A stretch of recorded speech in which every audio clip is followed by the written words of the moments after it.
Spider-Man 4 gets a title finally. Do we like it? Spider-Man Beyond the Spider-Verse gets a release date. Do we believe it? And Cinemacon is in full effect. We've got some updates. Cinemacon, and of course, TV picks here today from Roxy Stryer, the returning Roxy Stryer. Can she be the triumphant Roxy Stryer? We will find out. She doesn't really care anymore because she's a movie star. So we'll talk to Roxinator when we get to the show. That's what we're doing. We're Apple Podcasts, we're Spotify, we're everywhere the podcasts are found. So let's get into it, everybody. It is the Kristian Harloff Show. Me, you, and Roxy. Let's do it.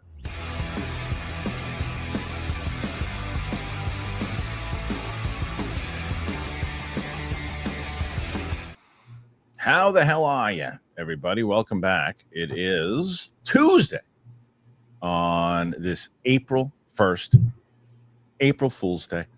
And I'm not lying. It's not an April Fool's joke. Roxy Stryer is actually here. Hello, Roxy. How are you?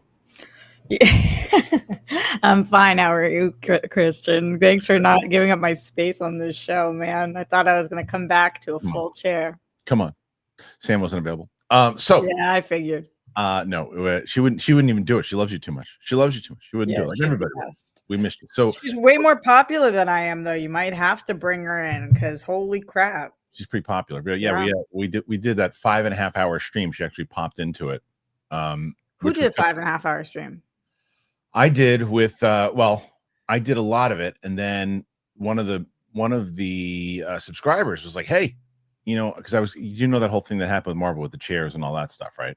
I did see that. I saw that. Yeah. But so, Kristian, thank you for asking because I didn't see anything else other than that. So you're gonna have to. I've just been not paying attention at all. So fill me in. Of course. So you were doing the intro. I was like, that's a lot of stuff that's happened. There's a lot of stuff. So we're actually going to be pretty busy today because we have a lot of Cinemacon. It just started. It was yesterday. So there's a lot of Cinemacon news already. I didn't know until you said it that was happening right now. Oh, what really? city is it in? It's always in Vegas. That's what I thought. Okay. Well, I was supposed to be there, but I didn't. I opted not to go. Oh, is this the thing that last year you flew in for the Flash for like 24 hours? Years ago. That was 2 years ago. Yes. I know it flies by. But yeah, I was going to do it this year. I was going to go for the 4 days, but I just didn't think it was worth it overall because the Superman trailer will probably drop soon.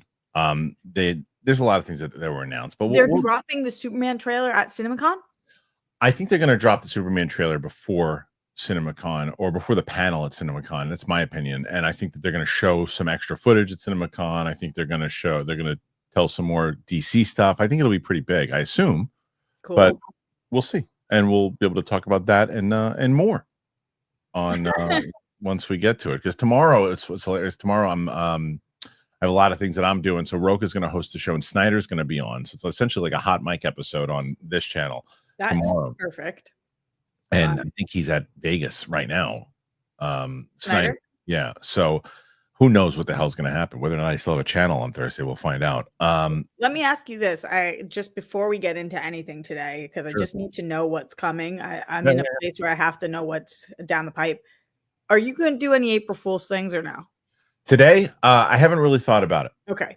But I know down the pipe. I know. I saw a smile. It's okay. We just keep it pushing. Pike. No, down the pike? Pike, not pipe. Pike. Not down the pipe? No, pike. Coming down the pike like the freeway? Pike. Pike. Not pipe. Pipe makes more sense. I don't disagree. Because what's coming down the pipe? You don't know. You can't see it. It's covered. On the pike, you can see. I'm just telling you what the saying is. We don't know. It could be one, could be the other. It's true. But the good news is that not only did you book a movie, Brett Sheridan booked a movie, which was amazing. He was a small role in the next Denzel movie, but it's a speaking part. Oh my God! April Fools! I had to do it. All right, so let's get to the first topic. I just asked you if you. I wasn't going to do it, and then I lied to myself because I did. That was so exciting. But it was good. I delivered it. What do you think's off limits on April 1st in terms of like things like that? So clearly you don't think that's off limits what you just did, but like you've seen like fake pregnancy announcements. Oh, they're all bullshit. I'll tell you, I got nailed twice. So the first one this morning, because my little one comes downstairs and I say, Maisie, there's 6 inches of snow in the back. I don't know how that happened. She goes, "You're not gonna trick me." Oh, she looks at me. She goes, "You're not gonna trick me."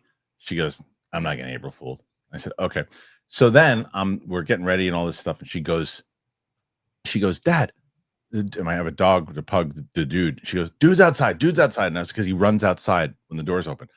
And I was like, "So where is she?" She's like, "He's in the bushes, in the bushes." And I go, "Dude." And she goes, "April Fools." And I look up and the dog's just standing on the stairs looking at me. I was like, "Arr." But the one that got all of us is I follow this Long Island Instagram food account, and it said the first In-N-Out is opening up in 2026 here. My whole family got so excited, and then they got me. I was like, "You fuckers." That's wild. Yeah. Kristian, when you say things like my little one who is Maisie, or when you say like I have a child named the dude, like are you doing that for me? No, I do that for the audience. Okay. I know you know. No, but you're looking at me. Well, who else am I going to look at? The audience. I'm looking at the audience too. I don't know. I think they all know too. Not all of them. What if there's a brand new subscriber that hit the button yesterday? Let us know in the comments. Are you a brand new subscriber? Good. That's actually good call. That's what I'm saying. I do want to jump into this topic because we have a lot of it, but which one? Well, the Cinemacon stuff I want to hit first because we have all that. There's a ton of Spider-Man news, and I think it comes in with the news. But I had another question for you first. I don't care. How was the movie? How was shooting? How was UK? It was sick. Did you have a great time? It feels like a lifetime ago, but it was so sick. Did you do scenes with Kate Beckinsale? I don't think I can answer that, but I don't know that I can't. I actually, you know what? They're being so chill. Like on Instagram, Kate has posted a lot of different things. Louis Tan started posting a bunch of different stuff. Did you tell him that you interviewed him at Collider Live? Did I interview him at Collider Live? Yeah, we both did together. I was there? Yeah. Are you fucking serious? I'm pretty sure. Can somebody confirm that with me? I'm pretty sure you were there. I'll look it up. Well, who knows? Collider took all the interviews down, so I have no idea. Let me see. I'm going to look it up right now. I'll see if it would have been way worse if he remembered and I did not. Let me see. Collider Live, Louis. I love Louis Tan. Interview. Let's see. Okay, let's see who is. Okay, there is. Wait, where the hell is he? That's Steve Byrne. Where's Louis Tan? Where the hell's the interview with Louis Tan? I don't think that happened. Oh, what 100% happened. It 100% happened. 100% happened with you, but you don't know with me. I'm pretty sure that you were in the room. I'm pretty sure.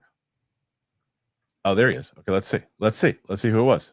I'm gonna find out. My God. We're gonna find out. It is. Let's see. Please bring it up. Please be doing it. You're literally in the room. You are in the room. I will bring it up right now. I can't believe that I have to tell him that. Yeah, you have to. Hold on. Let me bring this up. Hold on. Let me see. Yeah, you interviewed him with me. What year? I mean, it's got to be 2018 or something, right? So there you are. Look. Oh, no, that's me. That's you. Me, Winston, you, and Louis Tan. Yeah. What did we ask him about? I have no idea. We had to go through. No, honestly, this was that's the Raid remake. That's just one clip, but this was a very memorable interview. I thought it was pretty. I remember. I remembered. Brutal. You did not remember. No, but let me tell you, I don't remember that. But boy, oh boy, is he the greatest. He was great. He was great in the interview. I'm surprised. I'm really surprised you didn't remember. Me too. I don't know that my brain's been firing on all cylinders all month. Yeah. The movie, as you know, I booked it and then I was gone. Like it was all very, very fast. My life has been a little interesting. And then I know that they know that I wasn't with you last week because I had the worst flu. Yes. Yeah, it feels like a whole lifetime, but that is crazy that I talked to him. I don't remember. Maybe when I watch it, I'll remember. What were we interviewing him for? Was it Cobra Kai? No, it was way before Cobra Kai. I mean, it's like 2018, 2019. So you should send him that clip. 100%. Yeah, you should. Like, I can't believe this. Well, listen, I want to hear more about the movie and all that stuff, and then we'll hear about your TV picks. But what we can talk about real quick, and this is for the audience, so they know right now. I'm going to do a quick spoiler on the Severance finale. Okay, I'm all caught up. I know I didn't put it on my list because I was like, have they already talked about this? That they have. Not in depth. I was waiting to talk to you about this one particular moment in the finale. I'm not going to spoil anything about the finale except this one moment, which is not too big of a spoiler. I loved the whole season, and you know that episode that I told you that I was like, because DJ had pumped it up so much, I was like, yeah, it's fine. I actually, because of this episode, I like that episode so much more because it actually makes a lot more sense. Sometimes they do those one-off episodes and it just is a one-off and it doesn't have anything. Even that episode right afterwards with Patricia Arquette was so needed. Yeah. It makes sense. I thought it was a brilliant season. I thought it was a brilliant season finale. I had one problem, Roxy. Do you want to guess what the problem was? I had one issue. Is it a technical thing or it's a script thing? It's a script thing. Yeah, it's a script thing. Do you think he should have gone? No. Oh. I know that's too much spoilery. I thought you just said we were spoiling this part. Marching band. What's your issue with the marching band? I love the fact that he brought this is what people didn't understand yesterday. I love the fact that they brought the marching band in for a celebration. It was great. I love the fact that he was doing a dance. I love that. Milchick? Yes. Why are they still? This is the guy, their boss brought them in to do the band. Their boss. The band sees him get thrown into the bathroom and these people holding it, and yet they're still just playing the band music. And they're not like, hey, our boss is in there. He's gonna be mad. They're just playing music. Why? They weren't hypnotized. 8,000 reasons. Why? They're all being watched still. He's not the big boss.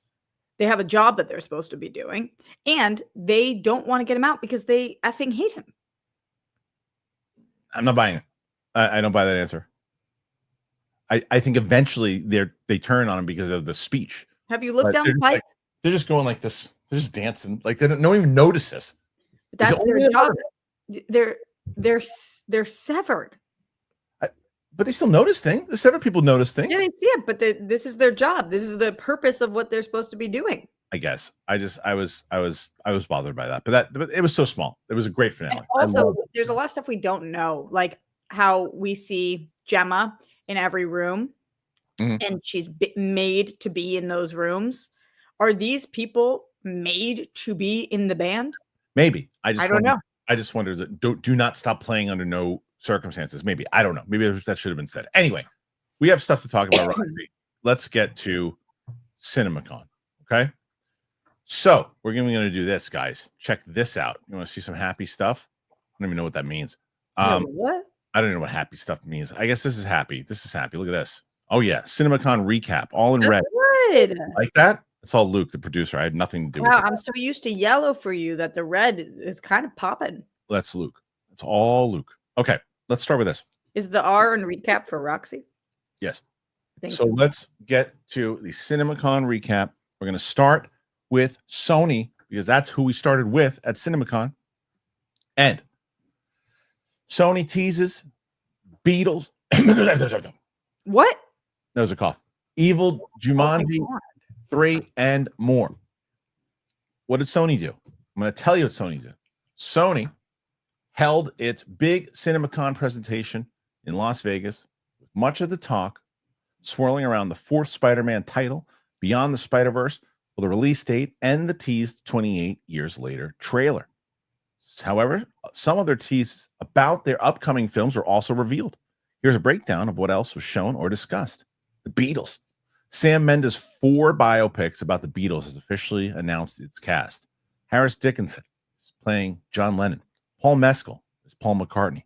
Joseph Quinn, George Harrison, and Barry Keoghan as Ringo Starr. In addition, Sony is reportedly set to release all 4 films in cinemas in April 2028. The release strategy is being dubbed the first bingeable theatrical experience. Hey now. Resident Evil.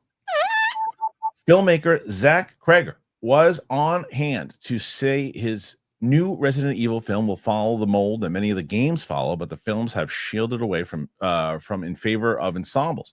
Namely, there is only one main protagonist alone, and the film will follow them on a journey that slowly becomes more and more hellish. That fits in with a rumored synopsis from the other week in which a courier tasked with delivering a package to a remote hospital finds himself caught in the middle of an outbreak and must fight to survive. That film opens in September 2026. Caught Stealing, dubbed Snatch Meets Baby Driver by scooper Jeff Schneider. The new action comedy crime caper from Darren Aronofsky sees Dune and Elvis actor Austin Butler in his underwear a lot as he looks after the New York apartment of a mohawked character played by Matt Smith. Everything about that sounds incredible. That whole thing. During the house hit, a number of crime families come looking for the apartment's owner, including Bad Bunny as a mob leader. The film is dubbed a love letter to the city, and reaction seems to be that the movie looked like a lot of fun with car chases, fights, and moments of comedy. Grandeur. Godzilla Minus One. Tashi Yamazaki has set his first English language film at Sony titled Grandeur. The project will be produced by J.J. Abrams, but plot specifics and casting are under wraps. Jumanji 3. Jake Kasdan confirmed to be returning as director for the third of the recent Jumanji movies following Welcome to the Jungle and The Next Level. In addition, Sony has confirmed a December 11th, 2026 release date for the film. I Know What You Did Last Summer. A trailer sees Madeline Klein enjoying a bath with a blood red bath bomb while unknowingly her boyfriend downstairs is killed by a hook-handed killer. Freddie Prinze Jr. is seen in a town hall meeting indicating their town has seen violence before, and one scene sees Jennifer Love Hewitt asking a character what they did last summer. Release dates. Sony confirmed that last week's report that the Legend of Zelda film will open March 26th, 2027, while they also confirm a sixth Insidious film arrives August 21st, 2026. Finally, the Chainsaw Man movie is coming exclusively to theaters October 2nd. Roxy, that is a lot. There's a lot. And it's a lot of really cool, I don't want to say that they're not tentpole, but not like... Big movies. Yeah, they're big movies, but they're not the typical movies that we're talking about all the time on this channel, which is really cool. Like I love talking about movies that aren't superhero related. And I love talking about movies that are, but a lot of cool things for movie lovers, which is great. Well, I think the Aronofsky one is interesting, right? Like Austin Butler, I've heard the Caught Stealing, I believe. If it wasn't on my most anticipated, it certainly was in my my honorable mentions, right? I love the cast, love Aronofsky, love what the premise of it in general, love the mashup of what it could be. That's, to me, could be a really interesting movie. So I'm glad that the audience felt it was fun with it, whoever they showed it to. The other thing was what's ambitious, and I'm curious what you think because you're such a big movie music fan in general. About the Beatles. That's ambitious. What did you say? They're calling it the first bingeable theatrical experience? Because they're putting all four of the movies in the same month. And so, how do you? Am I right that it's 2028? I think it's earlier than that. Maybe you're right, but let me go back and look at what it was. But I think each one right now on IMDb, they're all listed as the untitled Ringo Starr biopic, the untitled John Lennon. So each one sounds like it's kind of going to focus a little bit more on one of the four. I wonder what time. 2028. Yeah, you're right. 2028. It's a long time from now. I wonder what time period they're covering. I don't know Harris Dickinson well. I don't know if you know Harris Dickinson well, but other than him, who's playing John Lennon, Paul Mescal, Barry Keoghan, and Joseph Quinn are three of the biggest stars that are working right now. Harris Dickinson is poised to be one of the big ones too. He was just in Baby Girl, which I didn't see. Right, and he's also. Did you see the Iron Claw? I did not. Okay, he was great in the Iron Claw, and I'm not saying he's not. No, I know. You're just not as aware. I'm just not as aware of him.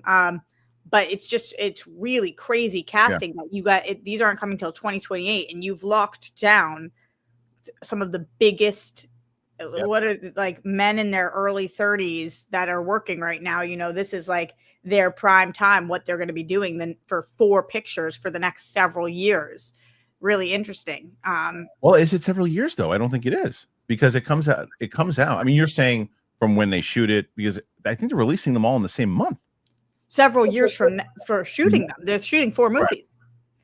Right. So they're shooting 4 in general. So it's like, and I'm going to assume they're all in the same movie. And they don't come until 2028. It's 2025. I think they're definitely going to be working on this from now until then. That's true because they're all. It's really like one big movie cut into 4 pieces, really. Right. Right. and so you're just going to watch in the perspective of each person. But I thought that they were going to probably break it up by decade because, like, but it sounds like by person. So I'm curious how they're going to do it. Yeah, really interesting. And obviously, who isn't a big Beatles fan? I don't really know many people that are like, no. Why, you, Kristian? You're not a Beatles guy? I'm not a massive Beatles guy, but it's not to say that I don't. A, that I wouldn't be interested in this. Of course I would.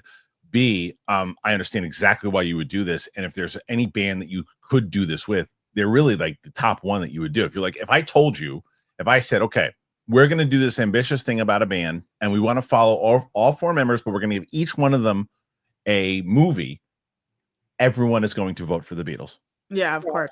Everyone.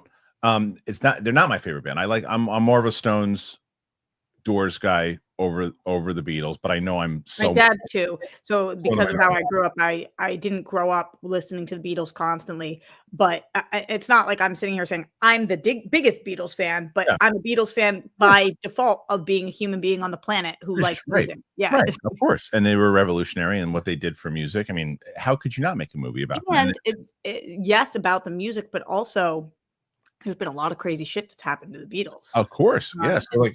Yeah, it is ambitious, but I like the risk. And the fact that you're doing it with Sam Mendes. Yeah, how do you feel about the Sam Mendes aspect of it? He's probably a big Beatles guy. I bet you. And Sam Mendes is awesome. He's awesome. So I love this move. I love this move. I love this move, and I wonder how, like, as we always talk about with cost, I bet you this movies together cost about what the next Avengers movie is going to be by itself. You think? Yeah. The next Avengers movie. So you think that this is going to be a $300 million 4 movies? Yeah, but between Avengers ain't going to be 300 million. That one with all those people. So what are you saying? That's going to be close to 400 to 500. But like, I think it's like 450 or something. Is what said like the next Avengers budget is going to be. When you see that cash, you're like, okay, I mean, that tracks. I think that if all of these collected are like 350, 400, 350 to 400, I'm just like, okay, let's take a shot. But could be a huge bust if they don't deliver. But I don't see this failing. Have you been watching all of the Beatles movie, like The Get Back? Have you been watching? I tuned into it. Like I said, I'm just not a massive Beatles guy, but like I tuned in and saw what they did, and I think that it's great that all that like footage that no one ever saw that was on Disney. It was great. I mean, that's like I have nothing but respect for the Beatles. It was not one of these Beatles overrated. Of course they're not overrated. They're amazing. They were one of if not the best band of all time. It just didn't pop for me the way it popped. My wife and I have this conversation all the time. She loves the Beatles, and I always kind of break her chops a little bit. And I go, Stones are better, but you know, it's like she's like, they were the Beatles revolutionized music, and they were the first one. Stones are true rock and roll, and Beatles are pop band, so it's like a completely different comparison. But let me ask you about the casting. Despite, regardless of me saying that they're huge stars, as we know, how do you feel about the casting? Because whether you're the biggest diehard Beatles fan or not, we all very clearly have images in our head of these 4 stars. Do you like this casting? Do you feel like it's spot on? Do you feel like it's a little too much to have people who are known? I don't like this casting. Not into it. Love this casting. Oh, good. Love this casting. I think that these are four, as you said before, like, you know, 3 of them, I know 4 of them. They're all huge stars. I'm a fan of every one of these actors, every one of them. And I think that they all can pull it off. So that's the Beatles movie. Then as they move on, as we talked about Resident Evil, okay, the fact that it's coming out in September, great. That's a good time for that movie to come out. I'd like to see it be a little bit more true to the original game. I remember being scared out of my mind the first time I played that game. I thought it was pretty interesting. We talked about Caught Stealing. Grand Gear, I'm so curious about, because not only produced with J.J. Abrams, as you know, Roxy, Godzilla -1 was my favorite movie of that year. I still haven't seen it. Oh my God. It's so good. It's so good. So I'm very excited to see what Yamazaki is going to do. And then the other 2 things to really discuss here. I mean, well, I guess Legends of Zelda, that's gonna be a massive movie, so that makes sense that they are leading into that.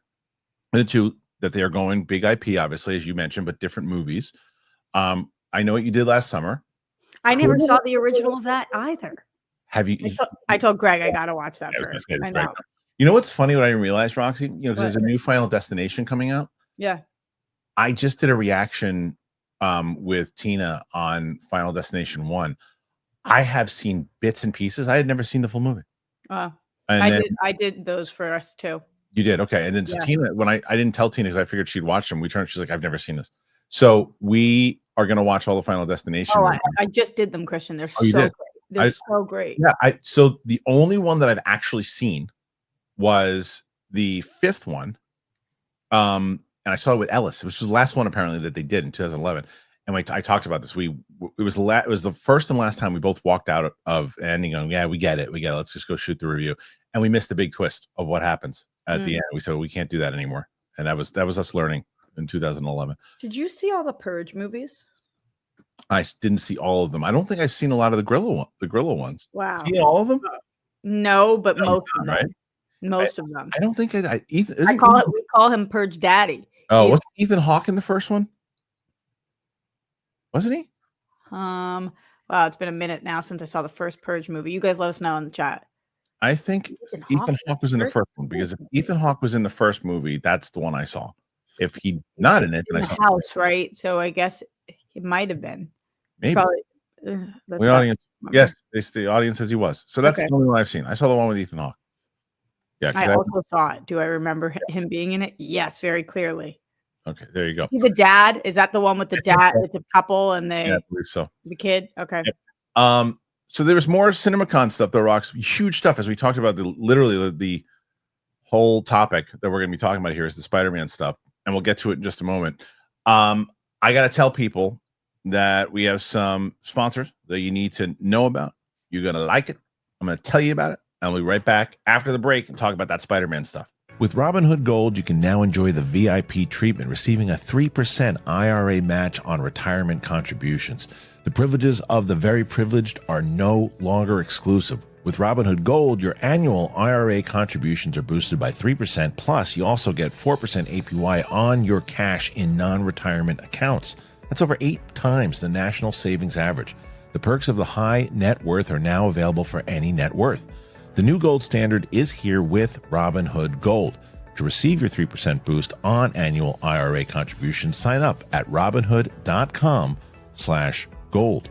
Investing involves risk. Rates subject to change. 3% match requires Robinhood Gold at $5 a month for 1 year from first match. Must keep funds in IRA for 5 years. Go to robinhood.com/boost. Over 8 times the national average savings account. Interest rate claim is based on data from the FDIC as of November 18th, 2024. Robinhood Financial LLC, member SIPC. Gold membership is offered by Robinhood Gold LLC. I want to tell you guys today about a new sponsor we're working with, and that is Rula. Finding a therapist you trust, it shouldn't be so complicated or cost you a fortune. That's why today's sponsor, Rula, was formed. Rula connects you with a high-quality, vetted, licensed mental health professional that is suited for you. And the best part, they take most major insurance plans. That means instead of paying hundreds out of pocket, you can pay as little as $15 per session. Rula also supports you every step of the way, from finding a therapist to scheduling your sessions to tracking your progress and dealing with insurance. They make it happen. Getting started is very easy. They ask you a few questions about what you're looking for in a therapist, things like your insurance, type of care, preference, and from there, Rula matches you with in-network providers who fit your criteria. You can book your first session and start your journey to better mental health as soon as the next day. Thousands have already trusted Rula to support them on their journey toward improved mental health and overall well-being. Head on over to rula.com/Kristian. Get started today. After you sign up, they're going to ask you where you heard about them. You got to support our show and tell them that we sent you. You got to go to Rula, RULA.com/Kristian. Take that first step towards better mental health today. You deserve quality care from someone who cares. Rula. Thank you to both Rula and, of course, our friends over at Robinhood. Please go and check in the link of the description if you want to help the show out. Much appreciated. Rox, you got Roka was on yesterday. I think he had 93. So okay, that's what I wanted to ask you about at the beginning, but you said I wasn't allowed to ask any more questions. Yeah, you can ask more questions. Is this a fever dream or did this happen? Did you text me that somebody got like 480? 480. Me and Winston for that 5.5 hour stream. Oh, wait. So what was the deal with the 5.5 hour stream? Did you know you were doing that or did it just keep going? No. Luke told me that there was a Marvel story that was dropping. There was Marvel news that was coming. And I said, okay, wonder what it is. And then they're like, he's like, here's the link for what they're doing. And I was like, you know what? We should probably just live stream this, and they'll probably do it. It'll be in half an hour. They'll probably do something. And then, like they did for Fantastic Four. And then you were just watching the chairs the whole time. And so I started in Chris Hemsworth was the first one. And we're like, oh, so maybe it's the Thor announcement. And then after every 12 minutes, after the first 12 minutes, it was then Vanessa Kirby. And I'm like, what the hell? And I was like, oh, then we started kind of putting it together. But I was like, oh, if you do it every 12 minutes, we're going to be here. Because Snyder was I had Snyder on the phone. I mean, Campy had joined on the phone. I had Coy jumped in on Face. He joined. Oh, that's so fun. So we were like, well, what's happening? And Snyder was like, there's going to be like 50 names, something along those lines. Like, oh my God, we're going to be here until like 10 at night. So I was like, there's no way, because I had a screening that night. I was like, there's no world where I'm going to be here the whole entire time. Plus I had to go to the cleaners and all this stuff. Oh no, I didn't go to screening. That was when my Jake Paul story happened. Can't tell you right now. I told it on Friday. It's too long of a story. Did you say cleaners or screening? Cleaners. I thought I was going to a screening, but I was actually going to this Max event of Jake Paul and Logan Paul's show that Andrew Freed produced. And I told my Jake Paul story on Capes and Cows, so I can't tell it here again. But anyway, but I had to go to the cleaners. I had to do all this stuff. And I was like, there's no way I can do this stream. So somebody in the comments was like, why don't you just ask Winston or Coy to take over while, you do your stuff?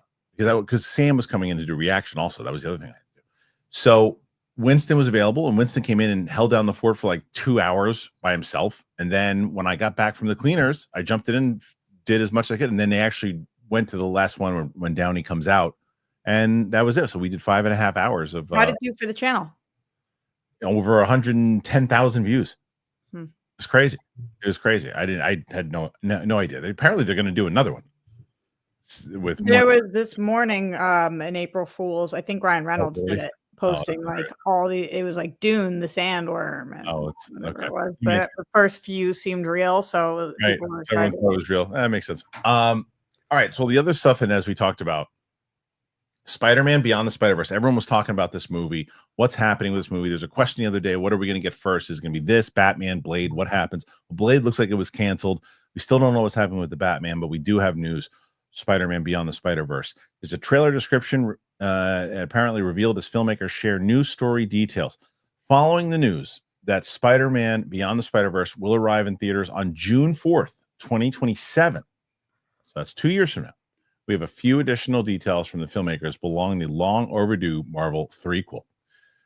Spider-Man Beyond the Spider-Verse was originally set to be released in theaters last year. Unfortunately, what looked like a 1-year wait for the resolution to that big Spider-Man Across the Spider-Verse cliffhanger will now be resolved after 4 years on June 4th, 2027. First look at the movie has been revealed. You can check out the stills below if you missed them last night. But those attending Cinemacon were fortunate enough to see a brief teaser trailer. Variety described it and said, in the footage, which again showcased the franchise's bold, stylized animation, Miles Morales declares that he's doing things his way after everyone lamenting that everyone has been telling him his own story, how his own story is supposed to go. Gwen Stacy and other Spider friends also make an appearance in the brief teaser, which hasn't been released to the public. Phil Lord told attendees that when Spider-Man Beyond the Spider-Verse begins, Miles Morales is a fugitive on the run from every other spider hero in the Spider-Verse, and he teased Gwen and his other friends may or may not be enough to help save the family that has been the leading part of the entire system. The filmmaker team of Phil Lord and co-directors Bob Persichetti and Justin K. Thompson also addressed a release date delay by saying, we know how important this franchise is to so many people around us. We could not just run it back, so we decided we need to take this time to make sure we got it just right. Lord added, it's going to be a massive finale to the trilogy, and said that Spider-Man Beyond the Spider-Verse is meant for the biggest screens. We are prepping this movie especially for your large format screens. It looks insane.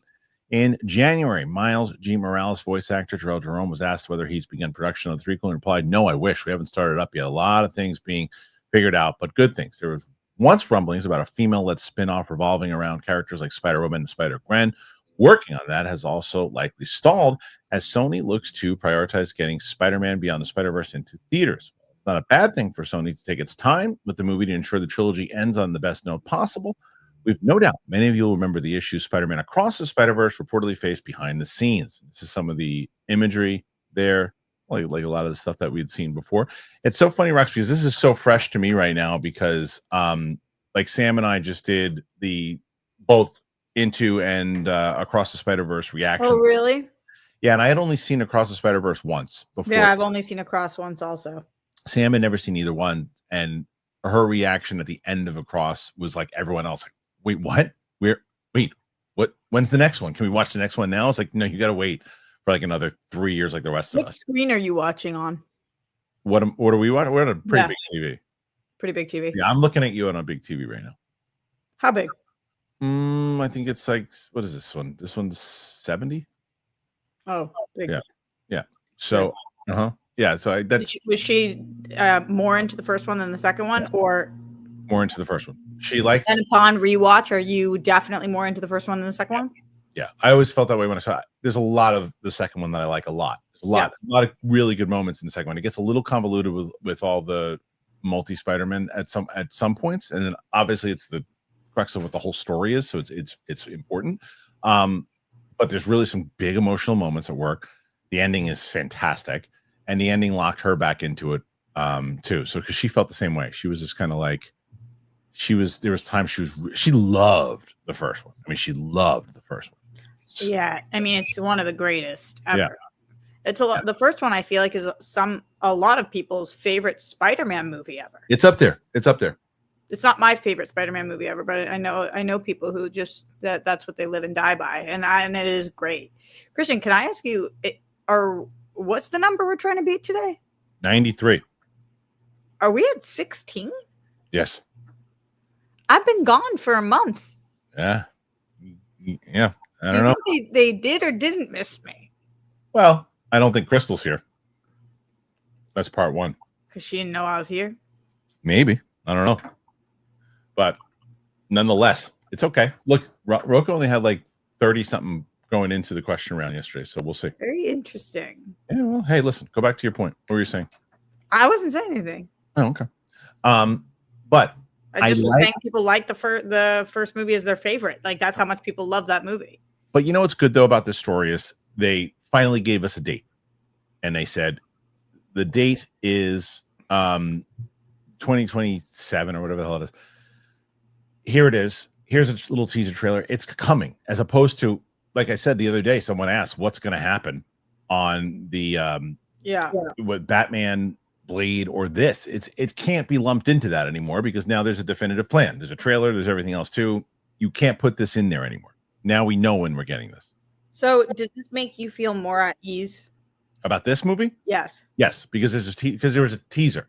If there was no teaser, then I would be like, and if it wasn't announced at an actual event, because if you don't have this come out now at 2027, that's major problems.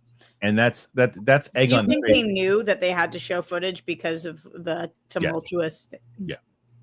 They needed to show people like we got it. It's coming. Don't worry, we know it. And they almost made a statement like that too. Don't worry. We had to. Anybody saw it? What do I mean? I assume Snyder saw it. I assume so. I mean, the worst person to ask about this because these are not his types of movies. Not. But I mean, I think Jermaine was there. I haven't really talked to anybody. I don't know. Like I watched. Who Jermaine? Jermaine Lucier. You know him? No. So I don't know. So Who's that? You've probably met the Schmodown person?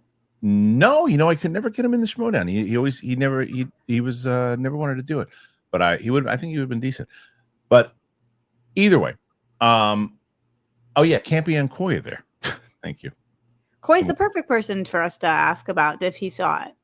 Should we text him? Yeah, well, I just want to know from anybody who saw it. Koy Jandro. What do you want to say? Yo, comment. Did you see the new Spider-Verse trailer? ?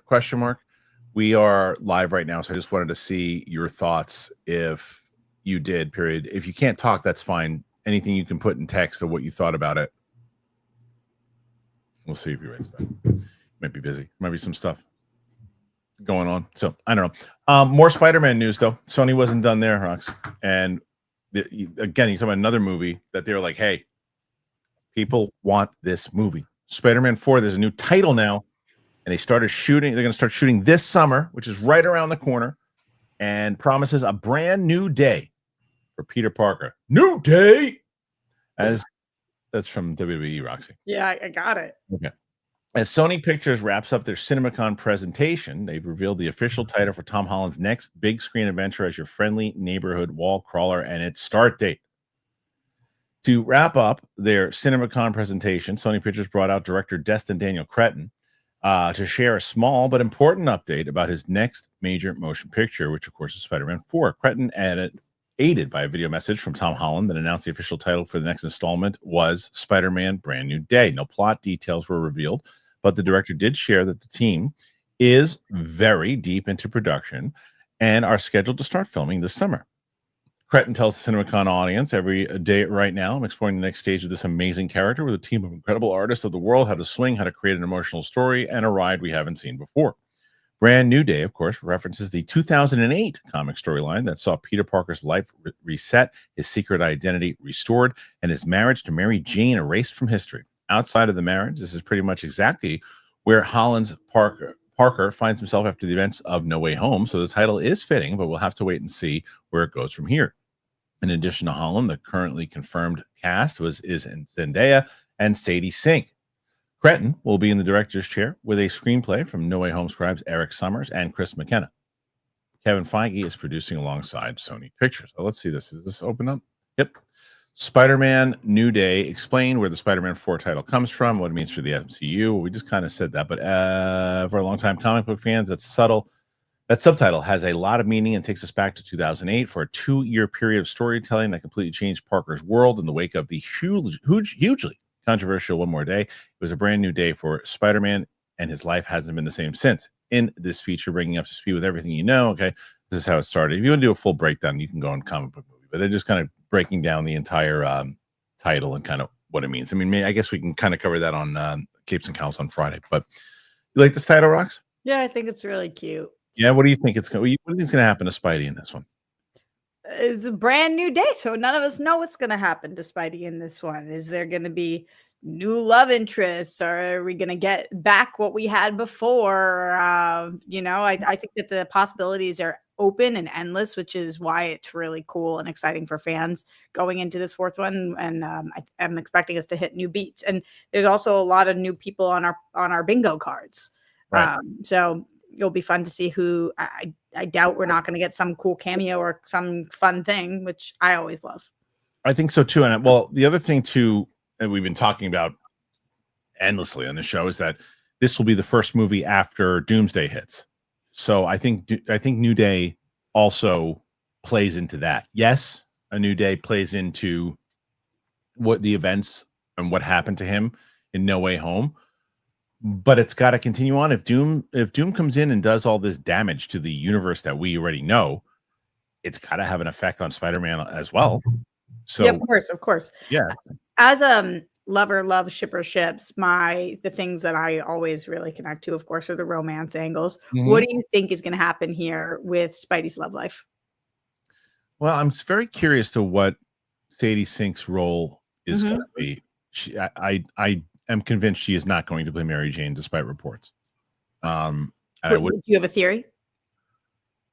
There's a role that people keep talking about that she'd be perfect for in the Spider-Man universe. I guess it was a Spidey love interest, and they'll say it in the comment section. I'm not sure, but I would either bet on that, or on Jean Grey. On those two, I would, because. And you think that they would introduce Jean Grey in Spider-Man Brand New Day? Potentially. No, not Gwen Stacy. I don't know who Gwen Stacy is. She's not going to be Gwen. I think that Firestar is the one that people kept talking about, because Firestar can live on past just the one-off movie, because I don't think you get Sadie Sink and have her for one movie and say, thank you very much, here's the paycheck. You hold on to her and you lock her in for as many movies as you can, whether it's Jean Grey or giving Firestar something else to do. So I think there's a chance that she's going to wind up doing that. So either my bet right now, I would put, my top bet would be Firestar, with a close second Jean Grey, and a 2% chance that she plays Mary Jane. What do you think about Zendaya? I think Zendaya is very busy. And I also think that, you know, I think that story, look, they're great together. I think the storyline has run its course. I think that they did a great job with setting it up in the heartbreaking thing. And eventually, if you want to close out the trilogy where she finally remembers that they wind up together at the end, great, because they're obviously great together. But so you do want them together by the end? If they close out whatever they're going to wind up closing out and Tom Holland's last movie, yes. But for now, give them a new love interest. Yeah, let's see him with somebody else. You know, just because they're together in real life doesn't mean shit. You know, it's like, you can switch it up. And she's super busy and she's doing something. I mean, they're both in Odyssey together, which is also great. That movie is just becoming huge. Oh my God. I know. That movie's gonna make $1 billion.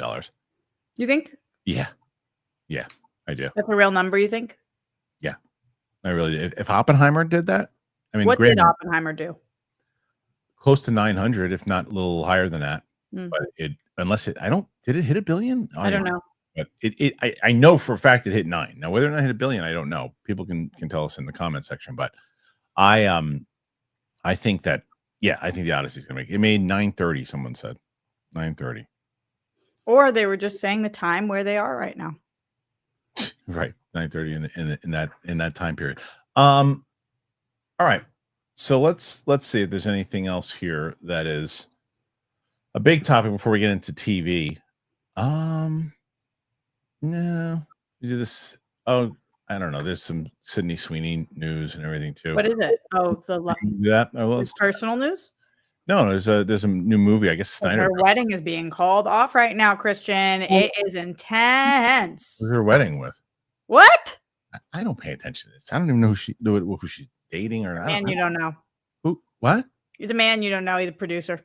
Oh, okay. So how the hell would I know that? Because it's all over the place that the wedding is on hold and they haven't split, but things are rocky and it's just tough right now, Kristian, out here for Sydney Sweeney. Okay. It's hot out here for a pimp. Yes, that is what I said. No, that's not what I need. That's what I need. That's what I need. Where is it? I think I got it. What's the Sydney Sweeney news? I'm looking for it, Rox. That's what I'm looking for. You don't know. You knew there was news, but you have no idea what it is. I'm trying to bring up the story, girl. Hold on. I got it. You ready for this? Yeah.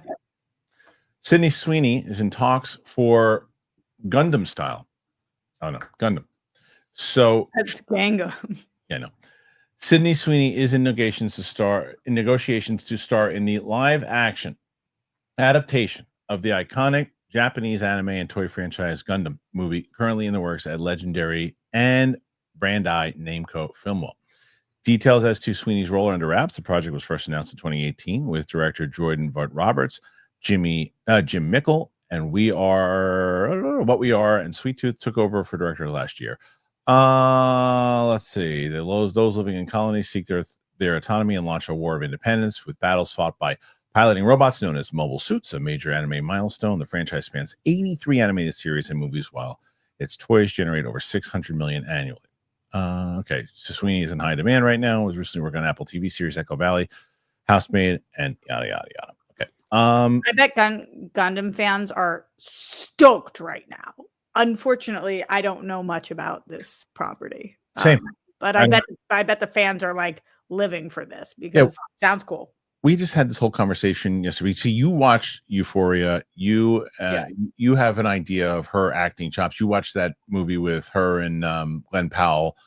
I have no reference, minus Madam Web, right? Which is not fair. Oh, that's funny because I was going to ask you, do you think she is like the biggest female star on the planet right now? And you don't. I've seen all those things. No, no, I just don't. And I feel like Margaret Qualley is more talented than her, but I haven't had enough. Margaret Qualley is like, to me, the most talented working actress. It's hard to compare the two of them because they play such different roles. Yes. But from Leftovers on, I've always my eyes have been on Margaret for sure. You're a movie star. I mean, I don't know yet. Because she is Margaret. She's the next Margot Robbie right now. It's so hard. I want everything in my being wants me to tell you that you're crazy, but I can't. That would be an ignorant thing for me to say because I don't have enough reference. You know what I mean? Like I don't, like I said, I think she's an attractive woman, but I don't find her attractive. Does that make sense? She's not like my type. What I don't mean to say this to anybody who does find her attractive, because of course I understand, but she's also she's very young. So it's like, I'm sure that that's probably one of the reasons. Not that many people in their 20s that you're going gaga over. Not really. Not really. So I get it. And sometimes I do look, well, of course she has definitely the bod of a woman. Her face, she's got a little kid face. Yeah. How old is she? 27 maybe. Let me see. Yeah. But the reason that I feel like she's so young, same with Zendaya, same with all of them. Yes, she is 27. Yeah. Is that I watched them in a high school show. Okay. That's what Euphoria is. It's a high school show. Right. So they always play kind of young to you. Yeah, but then Jacob Elordi then has kind of broken out of that a little bit, but still he sometimes just looks very young. I think he is a little older than that. Yeah, I understand, because 27 really isn't like traditionally that young, but I understand what you're saying. I'm not saying it like that. I know what you mean, because it plays to you because that's how you know them from that show. Yeah. I understand that. And also I understand where you're coming from when you're like, that's just not really like that's not how you're thinking of her. Everyone looks at it as this complete bombshell. I like Margot Robbie to me, bombshell, like just bombshell. I don't see Sydney Sweeney that way, but I think she is very much so going to step right into that Margot Robbie role. I think she's probably very interested in producing. I think she's going to follow the exact footsteps of Margot Robbie, and she should. Wow. Yeah, I think I think she's really, really great. She also seems like a lot of fun. People love working with her and like to work with her a second time. So I think her career is going to be huge. So this movie in general, like you said before, I don't have enough reference on this property, but if they can make it work, they make it work. And I think that's it. I think that's it for the movie news, but we've got some TV stuff, and that's what Roxy does here. And Roxy, you're going to love, I mean, you already love our producer, Luke, for this great Cinemacon recap thing that he did, but he did something like today, because I was on my way back to the office, and I was like, oh man, I didn't get a chance to pull pictures. And I asked Luke if he could pull the pictures for the TV stuff. And not only did he pull the pictures, check this out, Roxy. What did he do? Look at that bottom right. Let's go, Luke. Okay. Yeah. Okay, Luke. I had this conversation with Roka. I have no idea what this show is, except I've heard about it and people say it's good. Oh, Kristian, you don't know what this is. Now I do, because Roka told me about it yesterday. Okay, so this is like must watch. If you're a TV fan, this is maybe the first, second after Severance, must watch show of the year. Wow. In terms of, this kind of reminds me of Baby Reindeer, not by topic at all, but just in the way that people were talking about Baby Reindeer after, like, oh, I've never seen anything like that, and oh my god, my mind is blown. The reason this show is so unbelievably mind-blowing is that every episode is a one-shot. I'm sure Roka told you about that. So it's 4 episodes, 4 parts, about this young boy who's been accused of murder. Yes, he told me that. And every episode is one follow shot. But we do not stay in the same location. Okay. We go miles apart. And we watch the camera work on this is the craziest thing I've ever seen. And they aren't doing any trickery. They're really one shots. They shot each episode, they shot 8 times, and the entire way through, and then picked the best. This young boy is phenomenal. The performances on this are amazing. The show really lets things breathe. It's very suspenseful. It's really upsetting, but it is just unreal. So well done. That's great. It's so well done. You're missing one here that I'm surprised you didn't put on here. What? 1923. Oh, I told you I don't put the same things every week, and I've already talked about that show. These are the ones since I've seen you. But come on, we're getting close to the end here. I know, and for sure, I always put for the penultimate or the finale. But you think season 2 is better than season 1? I do. But I'm 1 episode behind. Do I think it's better than season 1? I think they're both really, really strong seasons. I think people think that this season is better, though. A lot of people, this is their favorite of his shows now. It's great. I love it. And they said, I don't know if 3 is even coming back. I don't know. Interesting. All right, next one. Did you watch The Studio, Kristian? Yes. Yeah, this is up your alley for sure. This is the Seth Rogen show. Except it has so many different stars on it. Catherine Hahn, just so many people, and there's going to continue to be crazy guest stars. Martin Scorsese. It's a lot of fun. I feel like this is kind of gearing itself to be the new Entourage. Yes, Entourage meets Curb, I thought. Yeah, totally. It's funny. Talk about a one shot. We saw a one shot on this one. Yeah, that was funny. Yeah, but everything about this is just if you love shows about the industry, and also, there's a lot of references like we saw in the director in this most recent episode. A lot of people are like, is that Amy Pascal? Like, who's this based off of? Who is this based off of? Seth Rogen said that there's been a lot of text messages to him, people pissed, like, that's me. I know you did me. And it felt very accurate while being also extremely entertaining. I absolutely love that. I thought it's my must-watch show right now. Yeah, it's so good. So good. I'll tell you another show. Well, we'll do that one last, but this one. Running Point, I watched watch this, yeah. I watched this while I was in England because I couldn't watch anything on HBO. I couldn't watch anything on Hulu. I was like, what the hell am I going to watch? And on Netflix, this came up, and I love her. And I was like, oh, okay, let me put this on. Then it ends up being like Justin Theroux. The cast is sick. It's a really, really fun show about her taking over a basketball empire that's like similar to the Lakers, but it's made up. And it's really like, if you're just looking for something that is super fun and you can watch pretty easily. I binged this in, I think, like 1.5 days. It was so quick and just a really, really good time. Chet Hanks is in this as well. And this was my favorite performance of his. He did a great job. Have you heard anything about this? Do you like murder mystery shows? The Residents? I can do without him. The star from Orange is the New Black is like her. Basically like Sherlock Holmes in this. And it's a really cool role for her. This takes place in the White House. The first episode, there is a murder in the White House, and she is going around trying to figure out what's the name of the show. I'm sorry. Say it again. What's the name of the show? It's called The Residents, and it is Shonda Rhimes' next show. So she did Grey's Anatomy, Scandal, How to Get Away with Murder. Shonda then went from having that ABC deal to now this is her Netflix deal. And this show has been, I'm watching it with my grandmother right now. We're having fun watching it together. I can't sit here and tell you guys like, this is the greatest show I've ever seen, but it's kind of like fun to talk through with somebody like, oh, what do you think's happening here? Oh, who's this? And there are a lot of cool set pieces of the White House. They like, I don't know whether this was real or not, but the basement we go into a lot. It's like, there's a barber shop, a flower place. There's so many different places that are in their White House. It's very cool. Okay, last one.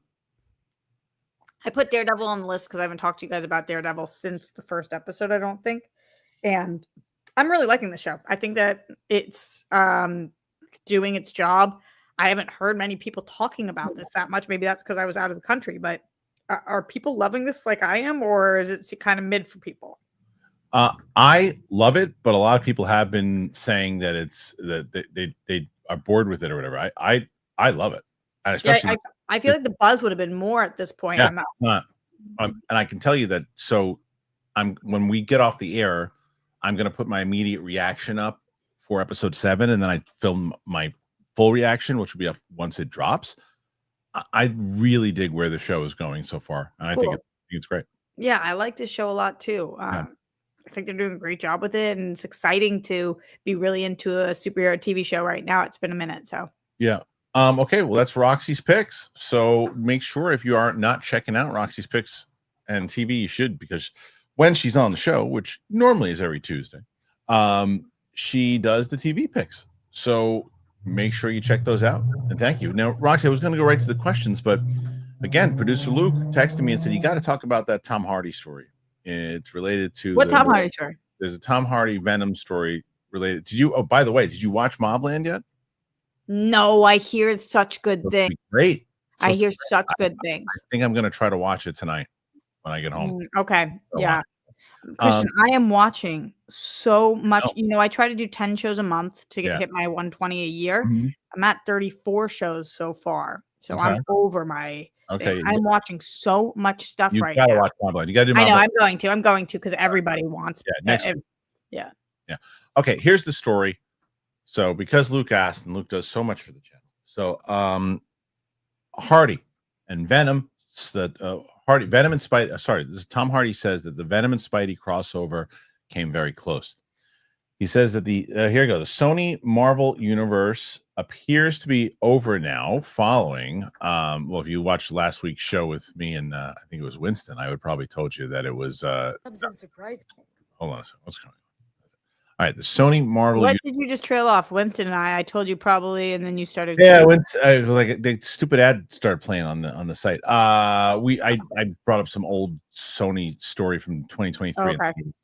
Okay, so the Sony Marvel Universe, aka the SPUMC, appears to be over for now, following a series of high-profile flops like Madam Web, Morbius, and Kraven the Hunter. The only success Sony appears to have had with Marvel outside of the Spider-Man films has been with Tom Hardy's Venom, which also came to an end with Venom's The Last Dance last year. Sadly, Hardy's Venom and Tom Holland's Spider-Man never got to share a scene together. The closest we ever had was a post-credits stinger scene in which Venom sees Holland's Spider-Man sans mask in a news broadcast and proceeds to lick the screen, reaffirming an affinity for a British man named Tom. However, according to Hardy, a meetup on screen did come close, incredibly close, in fact, out promoting his new TV series Mobland, which premiered on Paramount Plus last night. He was asked by the Playlist Discourse podcast if studio politics played into why we didn't have a Venom crossover with Spider-Man. He said, I don't know how to answer that question. We got close. We got as close as I could possibly imagine getting, apart from doing a film together, which I would have loved to have done because that just means so much fun.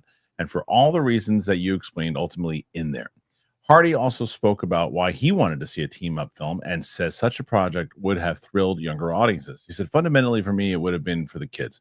Because, as much as adults love superhero films, and you can tell by the box office when they're successful, I think I'm constantly reminded by children how important these characters are, and they don't know why their favorite characters aren't in films together.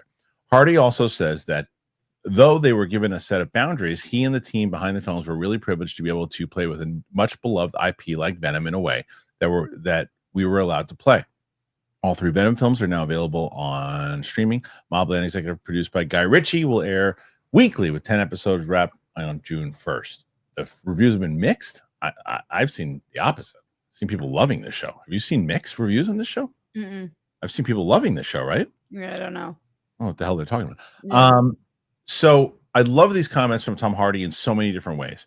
First of all, that's the kind of PR you hope a star will give you, where they say like, look, they don't. He goes, listen, I know adults watch this stuff too. I get it, but kids really are like watch this stuff and ask me what's going on. They would like to see the team up. So because kids aren't going to be like, yeah, the studios are in debate on who has the rights. But by shying away from that, it clearly was, again, as much as Marvel and Sony came to their agreements, they still don't see eye to eye on things, and that's why it didn't happen. They had their deal with Spider-Man, and the other deals they just can't get to work. Yeah, I shout out to Luke for wanting us to talk about this. However, I don't really know what there is to talk about with this, Luke. Like, bummer. Wish it did work out. Not surprised they got close. Of course, It was in conversation. It's kind of like a lack of a news story, more just like wah wah. Well, yeah, the fact that we just got that close in doing it, because there was all those reports that Venom and that was the movie. The movie was going to be those two. Like, so I guess he just kind of validated that that's exactly what was going to happen. Yeah. But it also shows that Marvel didn't really have a plan and know what they were going to do. You know what I mean? Totally. So totally. Yeah, because now they have this plan.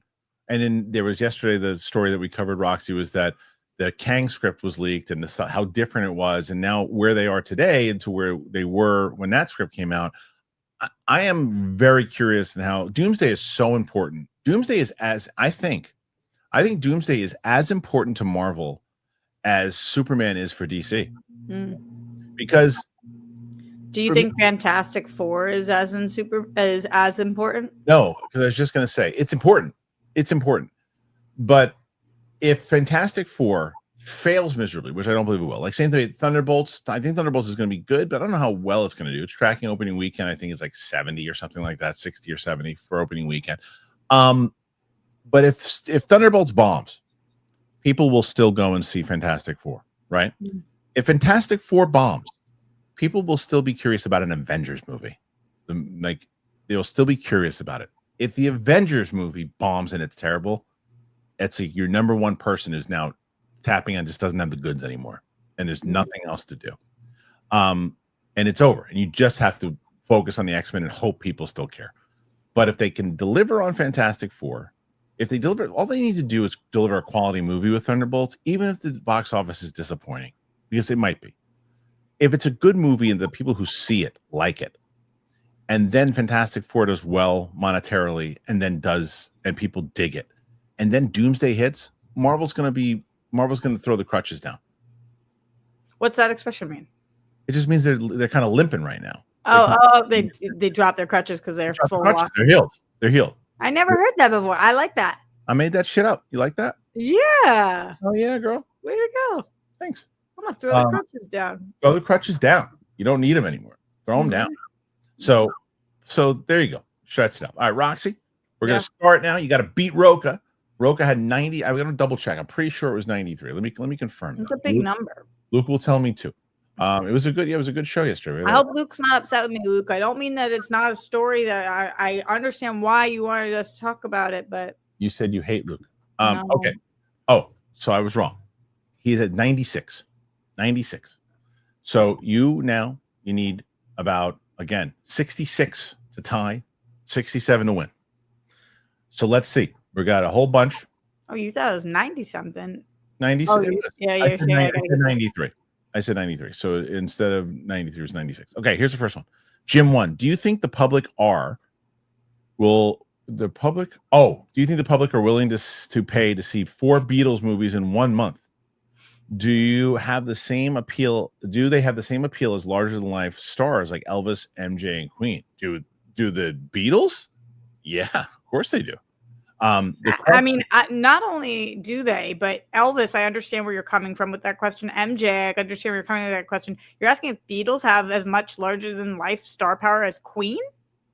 Well, I mean, maybe 4 movies though, right? Like, I think the more fair question there is, will people go to see a Ringo movie in the same way they wanted to see a Freddie Mercury movie, right? Like, but I'm curious about, will some people not see all 4? Like, if each one is based on an individual, right, is Ringo gonna not do as well as Paul? Right. I mean, it's a great question. That's why. What do you put out first?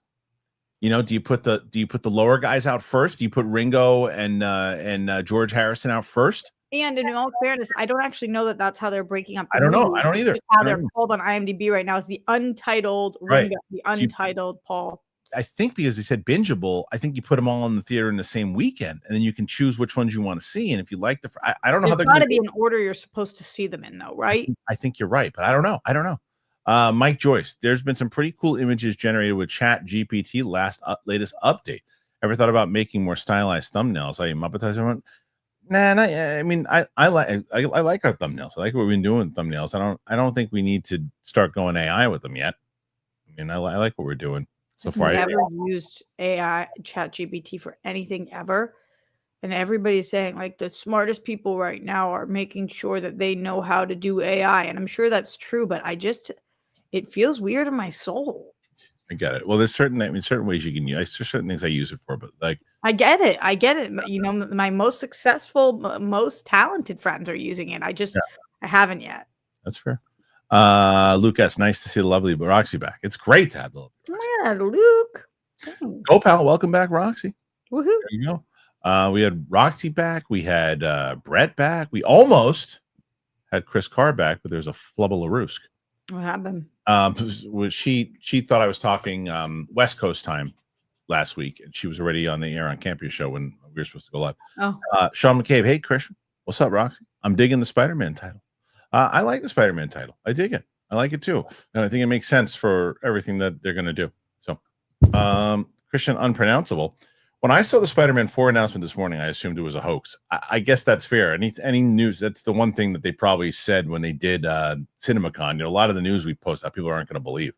I know, that's kind of tough. I know. It would be weird for them to make something that big a hoax, though. Right, and that came out yesterday. So, Ewok. While I applaud Sony for their gutsy strategy of releasing all 4 Beetle films in the same month, I have a feeling general audiences probably flock to the Lennon film and skip the other 3. I don't know if they're going to skip Paul. Yeah, I don't know if they're going to skip Paul. They might skip the other 2, but the question again is, with those other 2 actors, and maybe they may look.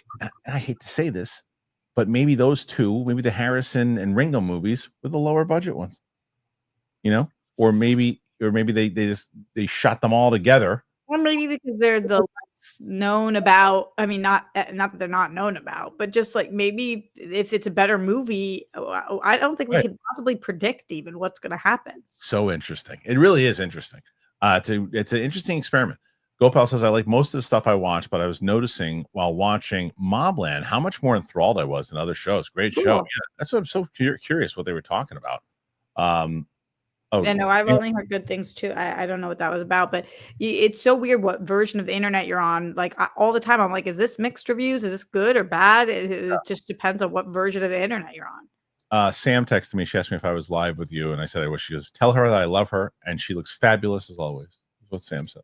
Wait, first of all, obsessed with her. Second of all, she didn't know if we were live, but she thinks I look good. I guess she saw the video and she said, "Are you actually live right now?" Oh, like as a pre-tape. Yeah. Yeah. So she loves you. Okay, so there was another super chat, I guess, starting from Simon's section. It was in the very beginning. It said, "Part 1, you're watching the KH show, so I'm not sure if Roxy, like Joss or Chris, may actually show up.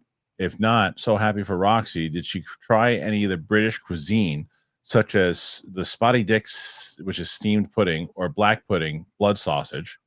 And part 2, toad in a hole. Honestly, I haven't tried that one, but I bet it tastes better than a Wally house grit. Kristian, have you checked out the studio towards Kool-Aid? Yes, I have absolutely. Yeah, I did not understand the first part of the. I'm going to be honest with you. Neither did I. It said you're part 1. You're watching the Kristian Harloff show, so I'm not sure if Roxy, like Joss. Oh, Joss. I don't know who's Joss. I don't know who Joss is. Or Chris. Chris, I understand. I mean, does he mean Josh? Josh McCouga. I see. You're watching the Kristian Harloff. I understand what he means. So he says you're watching the Kristian Harloff show, so I'm not sure if Roxy, like Josh McCouga or Chris, may actually show up. I mean, there's the 2 times both of them were supposed to be on and they didn't show up. Oh, there you go. That's what happened. So I don't think we're ever supposed to be here that I didn't show up. No. And Chris would have been here. It was just a mishap. So what about you, Rox? What did you try any of that stuff? I did try a lot of different restaurants. My main focus was getting Indian food in because the Indian food in Los Angeles is the worst ever. Really? And Indian food in there's no good Indian restaurants in LA. And Indian food in London is the best ever. Oh. So yeah, I definitely did a lot of Indian food. The Shoom that everybody recommended that I tried was like the greatest Indian restaurant ever.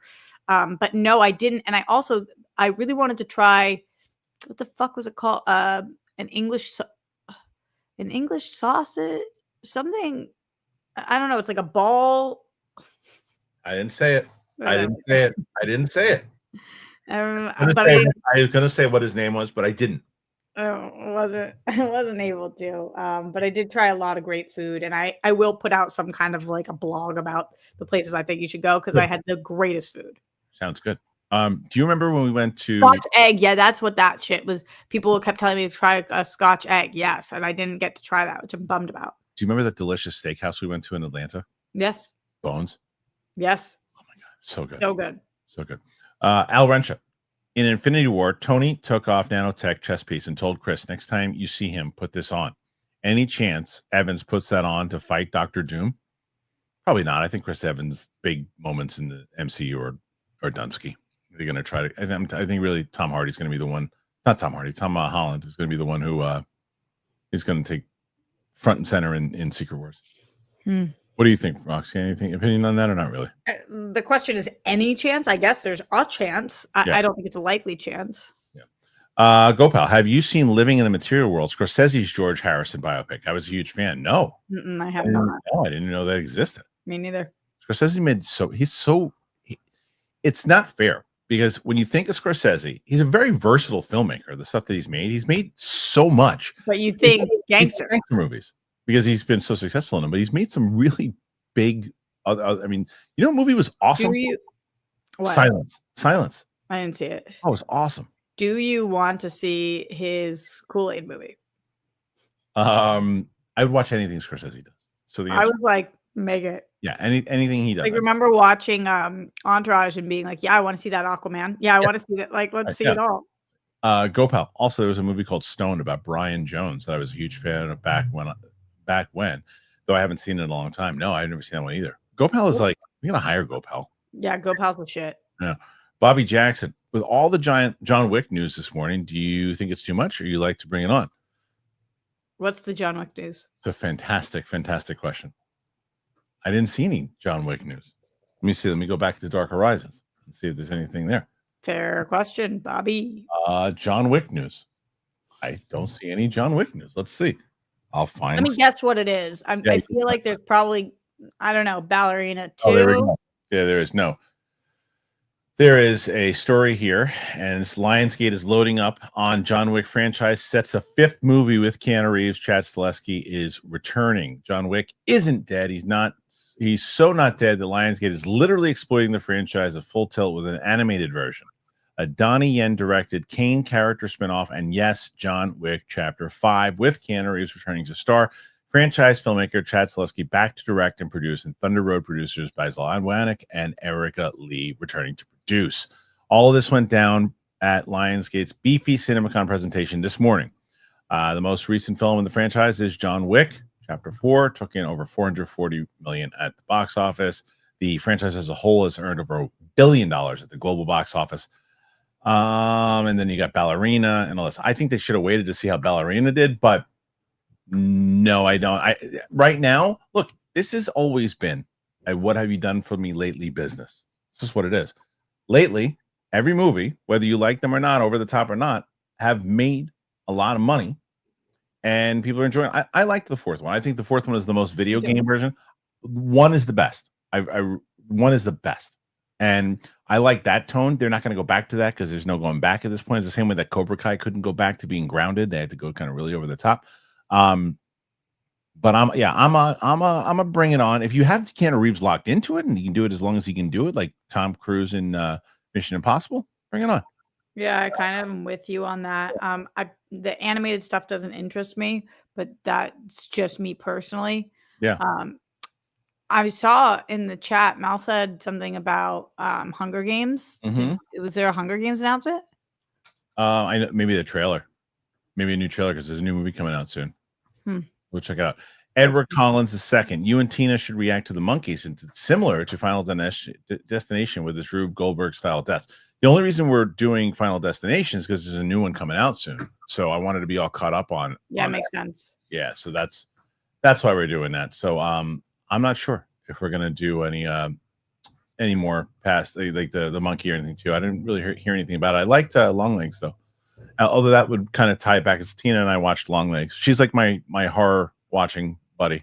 I found out that Sadie had never seen Step Brothers. We're gonna watch that. Feels like you should have known that. Well, you know what? I feel like it's one of the most quoted movies of all time. Yeah, but it's not quoted by me. You know why? Because I've seen it once and I don't. Oh my God, Kristian! I don't remember it at all. Oh, Step Brothers is the greatest. I gotta see it. Because I remember. Did we just become best friends? I remember that I know. Yep. I've watched it maybe once, and I think that I saw it with Ellis. What year did it come out? You know? I think I was in high school. Really? Hold on, let's see. I think it was probably like 2007. Step Brothers release date. That's just my guess. It's 07. 2008. It's close. Okay. Close. So no, Ellis and I had not. Well, no, we were reviewing, but had we started at? We hadn't started on YouTube yet, but we were reviewing. Are you a fan of like Superbad, Hangover? Yeah. Old school? Yeah, for sure. So we're gonna be doing that one, Sadie and I. Probably going to record it tomorrow. Mike Joyce, probably What's too early. Your favorite of the stupid comedies? I mean, if you're including those, yeah. Well, including. I mean, there's a lot of stupid comics. So include specifics, and I'll tell you. Like in the 2000s. I mean, I love Wedding Crashers. That's your favorite. I mean, yeah, and I like old school a lot for sure. I mean, there's a lot. I mean, Hangover, the first one's really good as well. But I do like that one a lot. Wedding Crashers. You motorboat son of a bitch. Probably too early to ask this, Roxy, but on a scale of 1 to 10, 1 being crust and 7 being always, Lola, how big do you think your role is in this film? Well, that's a good question. I like that question. Yeah, wait, can you keep it up?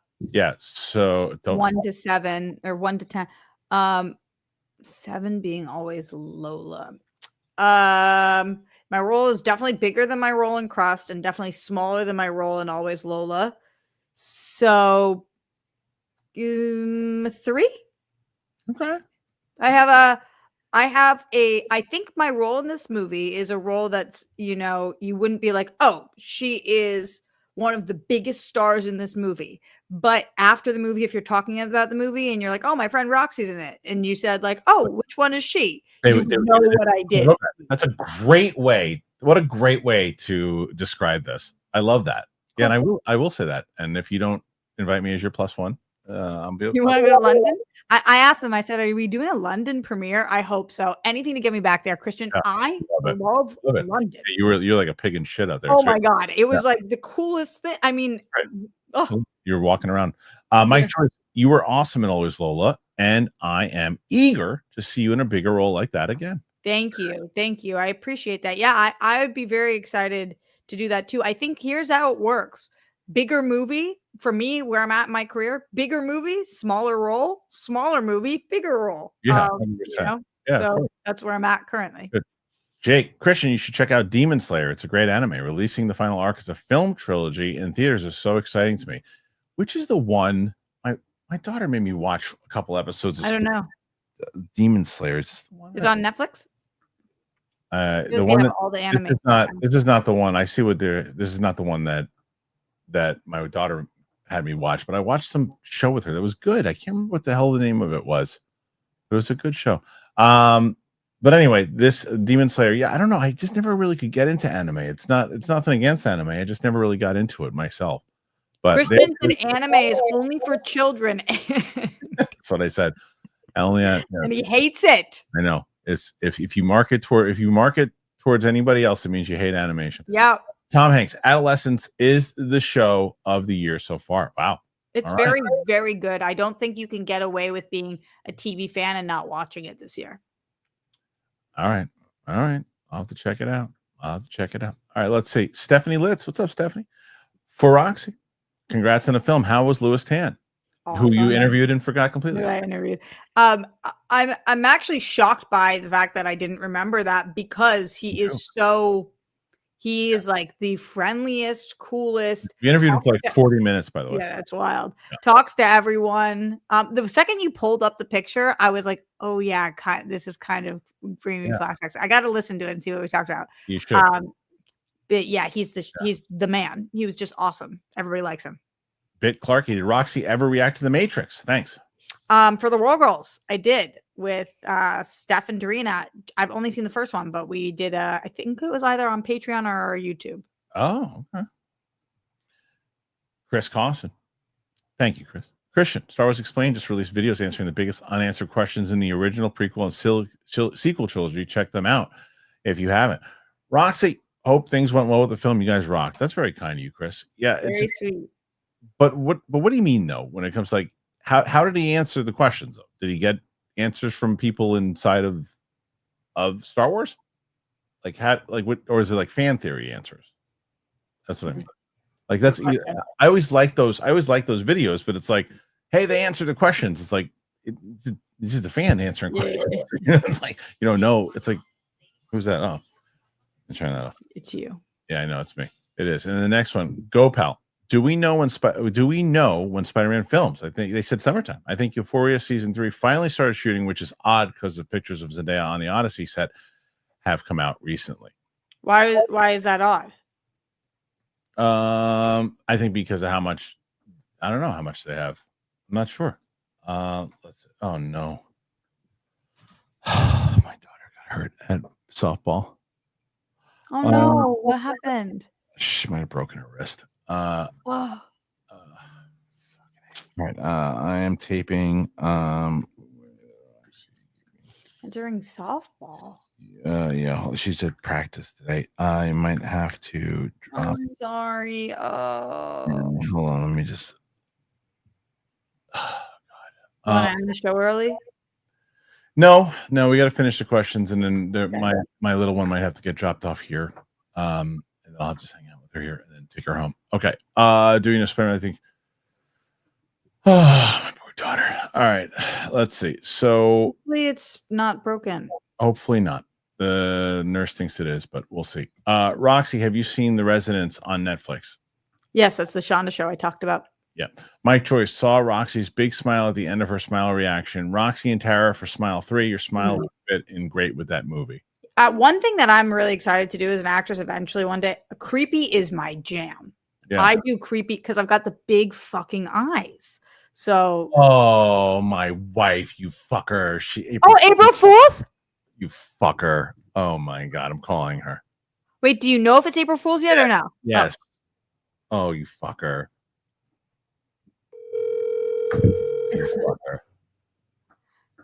That's so stupid. Hello? I'm on the air right now, you fucker.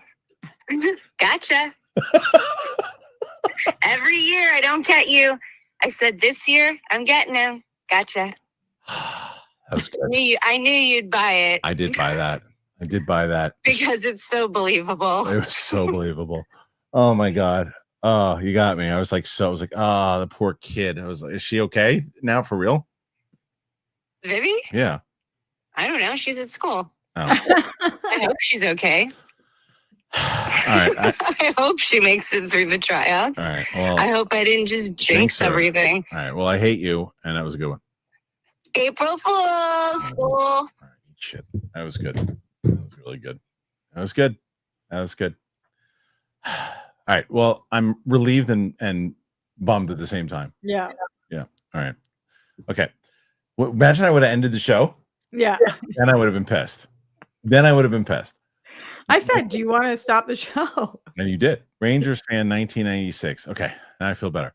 Well, I feel my whole head was just thinking about my poor kid and how she was going to I know I got to take her to the doctor and she's going to be, Yeah, you said the nurse doesn't think so. But, that was good.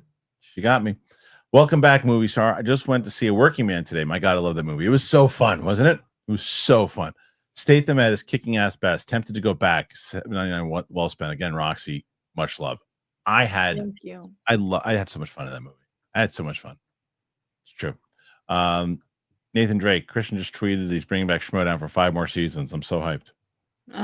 Do you know, not an April Fool's joke, I actually had someone reach out to me yesterday with a set and said, hey, would you consider bringing the Schmodown back if we use this for a set? Did you say no? I said, are you interested in buying it to the person? What did they say? I have not gotten a response yet.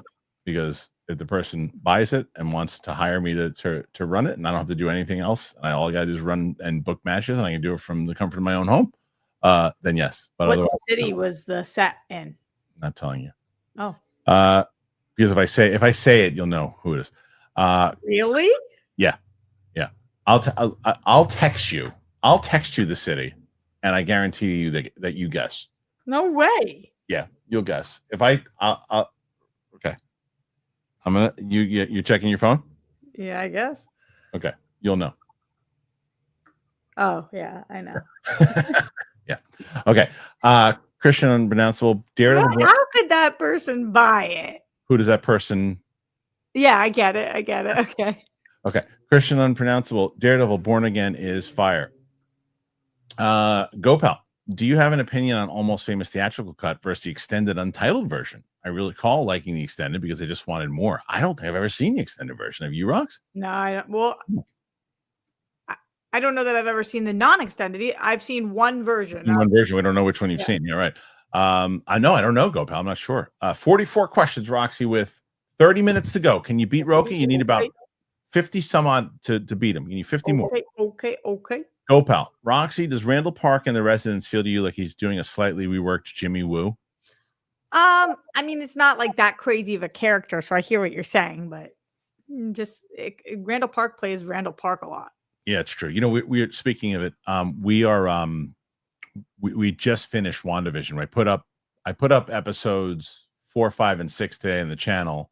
7, 8, and 9 will be on Friday. But I really like the character of Jimmy Woo in the MCU. Well, he was fine in Ant-Man 2. He's just there to kind of just tell jokes and run around the city. But he actually has something to do in WandaVision. I liked him in that. Al Renshaw, Marvel needs to establish Doom as a multiversal MCU threat. I think we need something like the iconic scene of God Emperor Doom ripping out Thanos' spine. He does have to be absolutely devastating. I could not agree more. Yes. Yeah, agreed. Yeah, I'm so excited to see what they do. Alex, welcome back, Roxy. Gaga tickets went on sale yesterday, so the purse strings are tight for this bitch. Full stop, agree. AI feels eerie to my soul as well. No, I don't want to get on my soapbox right now, but I have to for 1 second. Concert tickets have become absolutely not affordable. Insane, right? I know. It is so upset. As somebody who grew up, that's like my thing. It's a lot of my friends going to concerts is what you look forward to the most. Now, if I can go to one concert a year, because the tickets, there's no tickets anymore that are like $50, $70. They're all $500, $600, $1,000. Yeah. What the fuck? It's pretty insane. It's like, wrestling tickets are the same thing. So frustrating. Yeah. Levi, anyone watching The Righteous Gemstones? Walton Goggins character, Uncle Baby Billy, might be one of the best characters created for television. What's The Righteous Gemstones, Rox? What? Sorry. Have you talked about it before? First, wait, what? Have you? This is amazing. This show is so up. This is the Danny McBride show, right, Jen? Oh yeah, is that the one? Is that the one with and is John Goodman in that? I just did. Think about who Katie had on this. I didn't watch it. Yes, John Goodman is on it. I saw a scene where they walk in on him doing 69 or something. It's John. I mean, this show is. Unfortunately, I watched season 1 of Righteous Gemstones. I loved the show. And then for some reason, I haven't kept up with the show. I think they're on the 6th and final season right now. I have to binge the show. When it's done, I'm going to binge the whole thing. It is like comedy fans say that this is the best show of the decade. So people love this show. I hate when people do what I just did to Kristian. I hate it because Kristian watches so much stuff. Everybody has blind spots. I just did it. I have way more blind spots than most people. Yeah, but that was so annoying of me. But I was surprised because this is a show that I feel like you would love. I saw a scene that I thought was funny. It was gross, but it was funny. Go pal. Material World is not. Material World is a documentary, not biopic. I misspoke. Oh, okay. That would be interesting. Watch Scorsese do that. Yeah, totally. Leor M, support for Roxy. Any special plans for Passover? Thank you for asking. I don't know right now. Yeah, okay. Probably something with Grammy. I'm not sure, but thank you for asking. Yeah, very nice question. Jim 1, yes, the Beatles are huge historically. Does their music have that epic sing-along in theaters appeal to under 40-year-olds like ABBA, Jackson, or Queen? Yes, they do. Yes. What? I think that question's hysterical. They have more hits and more types of yes. Yeah. Under 40. What? We all live in a yellow submarine. That's for the under 40s. Yeah, it's true. J Mobile, you talk about viewers' budgets all the time, and 4 movies in a single month is a lot, and other studios are still dropping movies. Even with a massive marketing push, I don't know. It's going to be interesting. I like it because it's ambitious.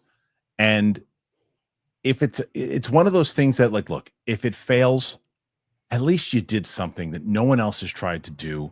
And you did it with one of the biggest bands, if not the biggest band of all time. And you tried to do something outside the realm of normalcy. Okay, to me, I'm going, all right, look, you take that studio head position. It's a lot of money you're asking for, but man, if we make this work, it'll be worth it. And if we have Sam Mendes, we have great actors, we got great scripts, we have everything. Let's take a shot. And would be something we'd be proud of. If it doesn't make money because people only want to choose one, then so be it. And it does well on stream. This is so stupid because we talked about it for so long. Yeah. And I somehow missed this. What studio is doing this? Sony.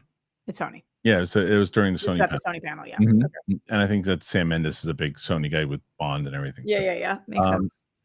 Mirjam, welcome back, Roxy. How was London? She loved it.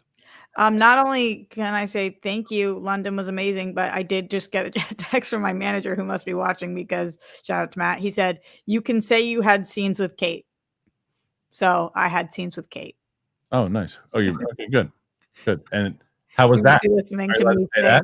Are you allowed to say that? How was it? How were the scenes? I think that they were great. Do you get, so when you go in there, because she's like the biggest star you've worked with, right? Yeah. Okay. Yeah. So, because I've worked with you before. Is she a bigger star than Kevin Smith and Jay Muse and yeah.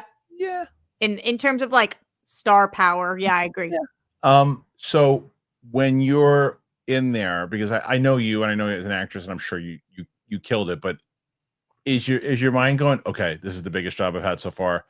Are you messing with yourself at all? You're just like, no, I'm just in. For sure, Kristian. Yeah. For sure. I mean, the night before, I was just thinking, like, if the first time you're working with the biggest star you've worked with, you majorly fuck up, right, you will never work again. Right. And that thought in my head was like, I texted my family and I was like, I just am praying that for some reason I don't have, like, everything goes blank, don't remember any of my lines, don't know, somebody says move left and I don't know my left from right. Like, of course I was really, really nervous.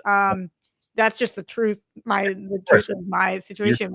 You're so detail oriented. I'm sure you were great. I was super duper prepared. I felt really good about my choices, and I felt like just block out all of the noise as much as you can, and just like do your job like you were doing your job with Kristian or anybody that you've worked with. When does the movie come out? I don't know that I can say. But what I will say is I do know the answer to that, which is cool. It's the first time I've ever done a movie where I actually know when and where it's gonna be. I'm very excited. I'll go to the screening, even though I'm not gonna. I should be your +1. But we'll see. Bobby Jackson, Sydney Sweeney was at Cinemacon today to promote The Housemaid with Amanda Seyfried, Brandon Sklenar, and Paul Feig. Okay. That's a cool cast. That is a cool cast. I like that cast. Gopal, Rox, did you get to hang out on Dean Street? Last time I was there 20 years ago, I think I remember there being cool bars there. I did. That's where the original Soho House is right in that neighborhood. Dean Street is so cool. The pubs are so cool there. It's right near a lot of the shopping as well. I really did get to see, because I was in London I was there for 10 days until, Heathrow shut down from the fire. Right. I couldn't get back, so I was there for an 11th. That was crazy. I think the first time that the London airport has been shut down since 9/11. So it was like the craziest experience. I woke up, I'm on my way to the airport, it's 4 a.m, and I'm told, hey, your flight is delayed. Your flight's delayed. Actually, it's canceled. Actually, the whole airport is shut down. So I was like, what? And so I really got to see a lot of London, because I was even there for an extra day after I'd seen everything I wanted to see. That's really great. I mean, that's good that you're able to. I mean, you did. I saw the Instagram stuff. You're just having some. I was so happy for you. Yeah, I like. A lot of people don't like to travel alone. I'm always alone, so traveling alone is cooler than sitting in my apartment alone. Yep. It was so fun for me, and I kind of like got to wake up every day. I was on set for 4 days. So of the 11 days I was there, I'm on set for 4 days. And then I went for 2 extra days to just like watch and see everything, because I wanted to be part of it. But that's a lot of days for me to wake up and be like, what do I want to do today in my life? And what do I want to see? I absolutely love that. I love that. Cool. It's great. Super crazy movie geek. Big news, Breakin' 3 with Tom Holland confirmed. Yeah, that's an April Fool's joke. What is Breakin'? What? There you go. I'm going to do it to you. What's Breakin'? What? Old school 80s movie, Breakin', Electric Boogaloo. It's like an old school 80s dance movie. It's like it is the epitome of the 80s. Just do yourself a favor. Just watch the trailer. You'll get it immediately. Bobby Jackson. Sorry, Roxy, I forgot to say congrats on the movie and many, many more. Also, did you watch Reacher season finale? Also enjoyed Louis Tan and Cobra Kai. Either of you watching The Pit? Yet Roxy has covered The Pit many times. Reacher. I love Reacher and I love The Pit. Reacher, I am one episode behind. Still need to watch that, and we'll talk about it next week. The Pit is like the greatest ever, and what a shock to me. I haven't watched I mean, I still watch Grey's Anatomy, but I haven't watched a show that surprised me as much as The Pit in a really long time. Like even somebody like Jeff Snyder loves The Pit, which is kind of wild. Can you do the Jeff Snyder that I do? Jeff Snyder. You got to hang on the R. You got to emphasize the whole. By the time I get to the R, I can't keep going. As you know, Kristian, despite being an actress, I am the worst impressionist. Try to do time. You follow direction well, so do it loud, but do it long, but just do SNYDUH but DUHH. Okay, wait, you say it. Okay, Jeff Snyder. Jeff Snyder. Yeah, that's good. Go pal. I thought it was odd that they would be filming Euphoria while Zendaya is filming The Odyssey. She's in so much of Euphoria the first 2 seasons. But you know, the thing is, when you're at that level of celebrity, go pal, it's like, hey, we need her in London today until Wednesday. Everybody else in the cast of Euphoria is going to be shooting those days. And then we're going to fly her back from London to wherever the hell she's shooting, if it's LA or whatever, and she'll shoot for those 3 days. And then we'll fly her back to The Odyssey. That's 100% what Kristian just said.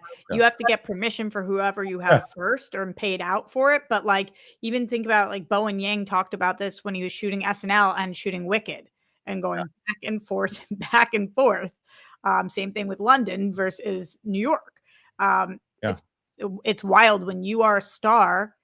That's the life that you want. Do you know the craziest one I've ever heard though, like ever, and it's not healthy, was the Michael J. Fox Family Ties Back to the Future? No, that's crazy. Did you know the story? You knew it, right? You know. I know the story. Yeah. Crazy, like crazy. The fact for people who didn't know, like he was essentially like Family Ties, and this is network TV, so they were shooting like 22 episodes, whatever it was, and he was the star of that show. Like at this point, so he would film all day on Family Ties, and then they would take him from set to film Back to the Future all night, and then he would go back to work on Family Ties with like an hour of sleep or something like that. And he like sleep in between takes, like crazy. Sean McCabe, Kristian, your wife is the GOAT. She got me today. Roxy, congratulations. We're all happy for you. Keep kicking ass. She's gonna keep kicking ass. I appreciate that. Thank you. Yeah. Gregory Dobb, Kristian, never let your guard down on April 1st. It's true. I'm pretty good. That's what my wife said. But she got me. You know what? She got me when I was vulnerable. She got me when I was on the show. You know what's funny about that you just said this, Gregory, is that, or you had said it earlier, but we're just reading it. The pause that I had when Kristian was just talking about Michael J. Fox is I was waiting for him to say whether he was going to say the real story or an April Fool's. Yeah. So he was like, "You know the story?" And I was like, "No, I know the actual story. I don't know what you were about to say." Yeah. Gregory Dopp, Kristian, never let your guard down on April 1st. My mom's friend would not answer the phone in the state. Cheers, Roxy, on your latest movie. Wonderful. My mom's from no. Oh, that's funny. Yeah. It sucks. It sucks when you have actual news on the state, though, and delivering news to people on the state. That's a bummer. Bobby Jackson, my guess is Houston with Brad and Booker T. Hey, you never know. Could be Triple H and CM Punk. How about that? Oh, yeah. If they I'm not going to say whether this is what you texted me or not. I'm not going to tell people that. But for some reason, when you said it, the first thing I thought was I thought Sam Levine.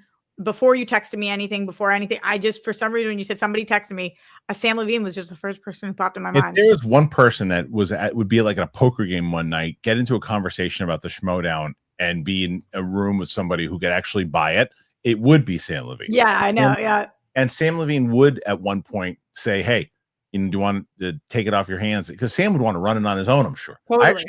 During the Schmodown itself, I actually had a couple of meetings with Sam about trying to do more stuff before we went to Skybound, and Sam was very helpful and active. And like a Sam and Rachel duo running the Schmodown or helping with it. For some reason, when you said it, I was like, "Oh, it's got to be Sam." Yeah, it was, but it wasn't. GoPel. Damn, I took my niece and nephew to see Rage and was taken aback that the tickets are $125 each face value. When I used to go to shows regularly in 2000s, they were like $20. Yeah, that's what Roxy was saying.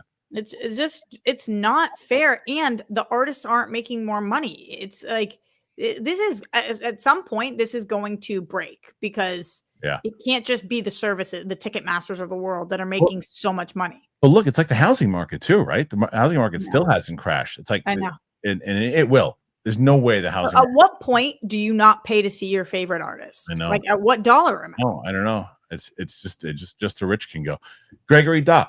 Also, to be fair, my mom got me on a prank for 20 years. 20 years later, I heard there was a peacock for my zoo load of animals in backyard. Mom never let me off the hook. I think a sister did. Roxy rocks. There you go. Thank you, Greg. Mr. Nerd Fanatic. Been working at a rock station for a decade. Only paid for one concert out of 100. That was Creed with friends. Also met Deftones and Greta Van Fleet. That was my favorite thing that during the schmoes before, because I was, Mark now does it, but I used to do. Heidi and Frank were 5 minutes from my house, so I did Heidi and Frank it was like Thursday, I think I would go, and I would do the show every Thursday, and they basically paid me in concert tickets, and I loved it. It was great. That's how Ellis still does so many shows. Yeah, because he gets paid, and it's worth every second. Guns N' Roses. When I'm dying to see somebody and can't afford them, I shamelessly text Ellis. And tell you who do you got tickets for this? Yeah, that's how I got paid with them. And the worst was they got me like great seats to Tom Petty. My daughter had just been born. He was dead 4 days later. 4 days later, it was crazy. Yeah, Ben and I were supposed to go to that show too. Yeah. Alex, same. Used to go to 20 concerts a year. If you don't manage to do pre-sale, dynamic pricing screws you. Saw Gaga for $99 10 years ago, front row when Gaga was a thing. I just paid $150 for nose. When general admission was a thing, not when Gaga was a thing. Gaga's still a thing. Oh, there you go. When general admission was a thing. Well, yeah, you know what's crazy, Roxy? The freaking Taylor Swift. I got my oldest is not into Taylor Swift anymore, but she was like massively into Taylor Swift, and she I got her tickets. And it was for shit seats. The amount of money that I paid. When are you talking about for? Coming up? No, it was like 2 years ago, a year and a half ago, whatever it was. And it was ridiculous. And then my dad got myself and my daughter Ed Sheeran tickets at the same stadium, way cheaper, better seats, but still, it's just crazy. Yeah, Taylor Swift is. As somebody who I like Taylor Swift, I'm not a diehard fan, but I like her. I'd like to go see one of her shows because I hear they're the greatest. Yeah. I absolutely cannot go. No, because too much. Simon section. Roxy, I'm watching Righteous Gems. The last episode showed way too much Walter and his Goggins water skiing. How does this add to the story? How do I eat my hot dogs while watching TV? I don't know enough about it. That's got to be his balls. I would assume so. But the scene that they showed of the John Goodman doing 69 was enough. George, Roxy, on a scale from 1 to 10, I'm an 11. No doubt, but you're a 12. I love you guys. Great show today, as always. Now you both owe me chicken nuggets. George has written some of the weirdest stuff in the chat today. Like what? I don't know. Before he was like, Roxy, I just texted you. I looked down at my phone. I was like, who just texted me? Nobody texted me. Then he said that when did I stop caring? I used to care, and now I don't care. He said a bunch of stuff. I don't think you care, Roxy. PLD, so proud of you and happy for you, Roxy. Thank you, PLD. Very nice. PLD, by the way, I got to give PLD props because yesterday I had to do 2 reactions back to back with the one with Tina and one with Sam, and PLD took over and hosted the second live stream on the membership and Patreon. He did a great job. Nathan Drake, and you're wrong, PLD. I did watch The Pit and 1923. I watched 5 minutes. And 1923 are must watch of the year. I got to watch Pit, but 1923 is phenomenal. I think both those shows are absolutely great. Yeah. But how many must watches do you think there can be a year? I know 10 or less. Quality's quality. As long as they're quality shows, you can have as many. Must watch is must watch. I really think probably of this year so far, it's probably Severance and Adolescence. Okay, all right. This year, all right. Gregory Dopp. Worst part: my sister sprained her ankle to see the Peacock. So much Cinemacon news. I'm big on Spider-Man. Huge. What is breaking? Real reaction. I got to see if there's anything else that broke while we were. No questions. Nothing. No, that's me asking you what is breaking. Oh, breaking. I see. Okay. No. You know what I mean? Yeah, I know what you mean. Let's see. So, did you watch the Karate Kid trailer? By the way, you did. Oh, okay. I thought you were asking me if I watched Karate. No, it's a new one that came out today. Ed, the Gunther Jimmy Jay Uso segment was solid gold. I saw a clip of it. What? So it's from WWE. There's a Jay Uso and Gunther. Yeah. What was it? I guess what I saw was that Gunther was basically they had Jay kind of tied up in the corner and Gunther was kicking the crap out of his brother and making him bleed and called him a pussy and stuff. And they're finally getting some heat on that match, and unfortunately they're gonna give the title to Jey Uso, but we'll see. Kaz, could Sony in theaters do some kind of ticket bundle for the Beatles movies? I could see that being a smart way to get people in for all of them. Yes, I think you should be able to get I think you should have a discount for it. What do you think the price point is on 4 movies? I think that if you're gonna $4 movies, or what are they gonna do? I think if you buy, you can buy 4, see them whenever they are. I mean, maybe you could buy all four for $20, $25. One movie in LA is more than $20. Yeah, that's something you want everybody to go see it. That's all you got to do. No, I don't know. Chris Costin, Star Wars Explained answers the various unanswered questions with various canon material like comics, novels, etc. I hope you have a great Passover, Roxy. Both of you, who's your favorite Beatle? Mine is George Harrison. It's hard to say not like Lennon. Lennon's my favorite. I feel you on that. I agree. I think, but at different times in my life, it's been different. Like I remember when I was just trying to be such a contrarian, I was like, "It's Ringo." Yeah, but it's hard for it not to be Lennon. Yeah, it's Lennon because it was just, and it just the way his mind worked. But thank you, Chris. Chris is very kind to you, man. Thank you for that. NLSFC96. Roxy, have you seen Snow White? Thoughts of it? We are going to go through one show without talking about Snow White. Guess not. No, I haven't. Okay, that's it. I don't have thoughts because I didn't see it. Kristian, did you not like it like everybody else? No, I thought someone yesterday. It's so funny that I love how people do gotcha things. People love to do gotcha. I in my review, I said it was like 3. I mean, I thought it was a decent remake. I said that she didn't help anybody in the movie at all. It was a decent remake. I thought that Gal Gadot was miscast, not good in it. I thought Rachel Zegler was good singer. I said 3 out of 5 in it. I probably could go 2.6 now looking back on it, but I'll stick with 3. Okay. And my math was off when I did my review, and I said 3 out of 5 or 7 out of 10, which is 6 out of 10, not 7 out of 10. And someone goes, "Oh, I wonder what Roku would say if he knew Kristian gave it a 7 out of 10." I was like, well, it was actually 6 out of 10. But either way, it's like that's not the gotcha moment that you think it is. Mike, did Roka like it or didn't like it? No, we were talking about how it's just kind of because we just had conflicting. Like I think he doesn't think Rachel Zegler is as much to blame as everyone is saying she is, and I do. I think she is. I think there's a huge blame with her overall. But I don't think she's the only reason. But I think she's a major reason. And so it's just a little long conversation. Anyway, Mike Joyce, can you say if your movie streaming? Oh, is it streaming? Is it theatrical? Or is it video on demand? I don't think I can say. Okay. I don't know what I can say, so I'd rather say nothing than say something that I can't speculate for you, Mike. And Roxy doesn't have to confirm or deny. I'll speculate because I asked Roxy if she knew when it was coming out. She said, yes, I do. That doesn't necessarily mean it's coming out theatrically. Could be streaming, but I think it's going to be theatrically and maybe at the same time, but we'll see. Sun Tzu, good call on the Batman casting, Kristian. You've been calling it for months, broski, and congrats on everything you got for Roxy. Sun Tzu, you saw, I think an April Fool's joke. There has been no Batman casting yet. Right? There's been no Batman cast. I think that's something Luke would have texted you about. Yeah, he would have. It was BS. It hasn't happened. It was April Fool's. Don't believe anything that you saw today, unless it comes to from one of the movie sites about Cinemacon.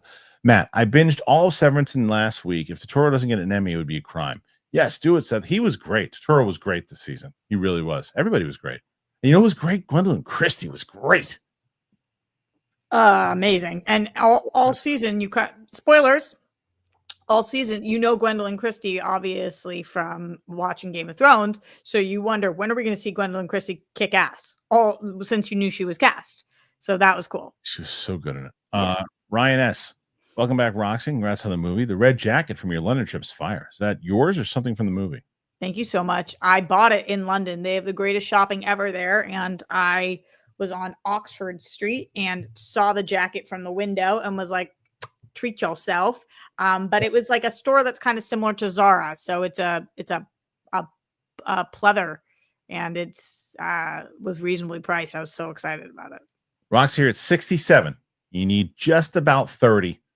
Just in around 30 minutes. In 6 minutes, you need 30. Let's see. Jake Yakavetta, there's one person that could push you over 30 in 6 minutes.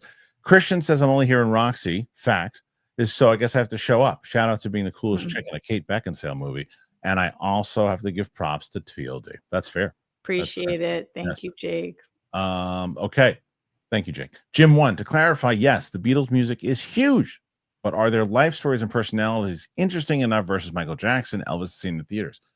We'll have to find out what the story is, but I feel like the answer is yes there. I feel like is getting shot and killed not interesting enough? I feel like John Lennon is, but the question, but it doesn't, but he's not, maybe, Harrison and Ringo, I don't know. To get their own movies, you might have a point. Well, I just don't understand why, based on knowing the Beatles and knowing Elvis, why is Elvis's life more interesting than the Beatles? Well, each one though, like, you can make a comparison of whether or not you think Elvis is like. I don't know. He might have a point.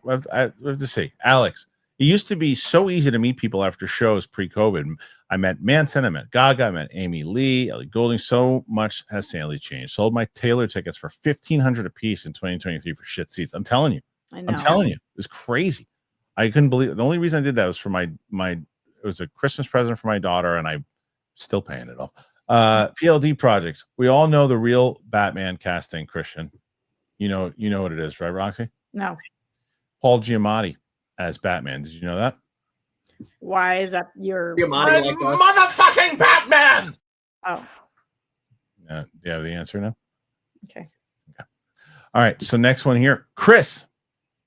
How hyped are you guys for Supergirl? Also, I hope that Jensen Ackles is considered for Batman DCU. Love your guys and enjoy your conversations. I'll tell you, he's not my number one choice. He used to be, but he's not my number one choice. And I hope that he does get considered because he's great and he would be great. And if he got cast, good.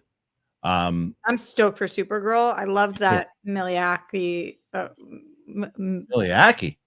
That's worse than my pronunciations. Alcott. I love the Millie Alcott. Cock. Cock. Not cot. Cock? Yes. Millie Alcott.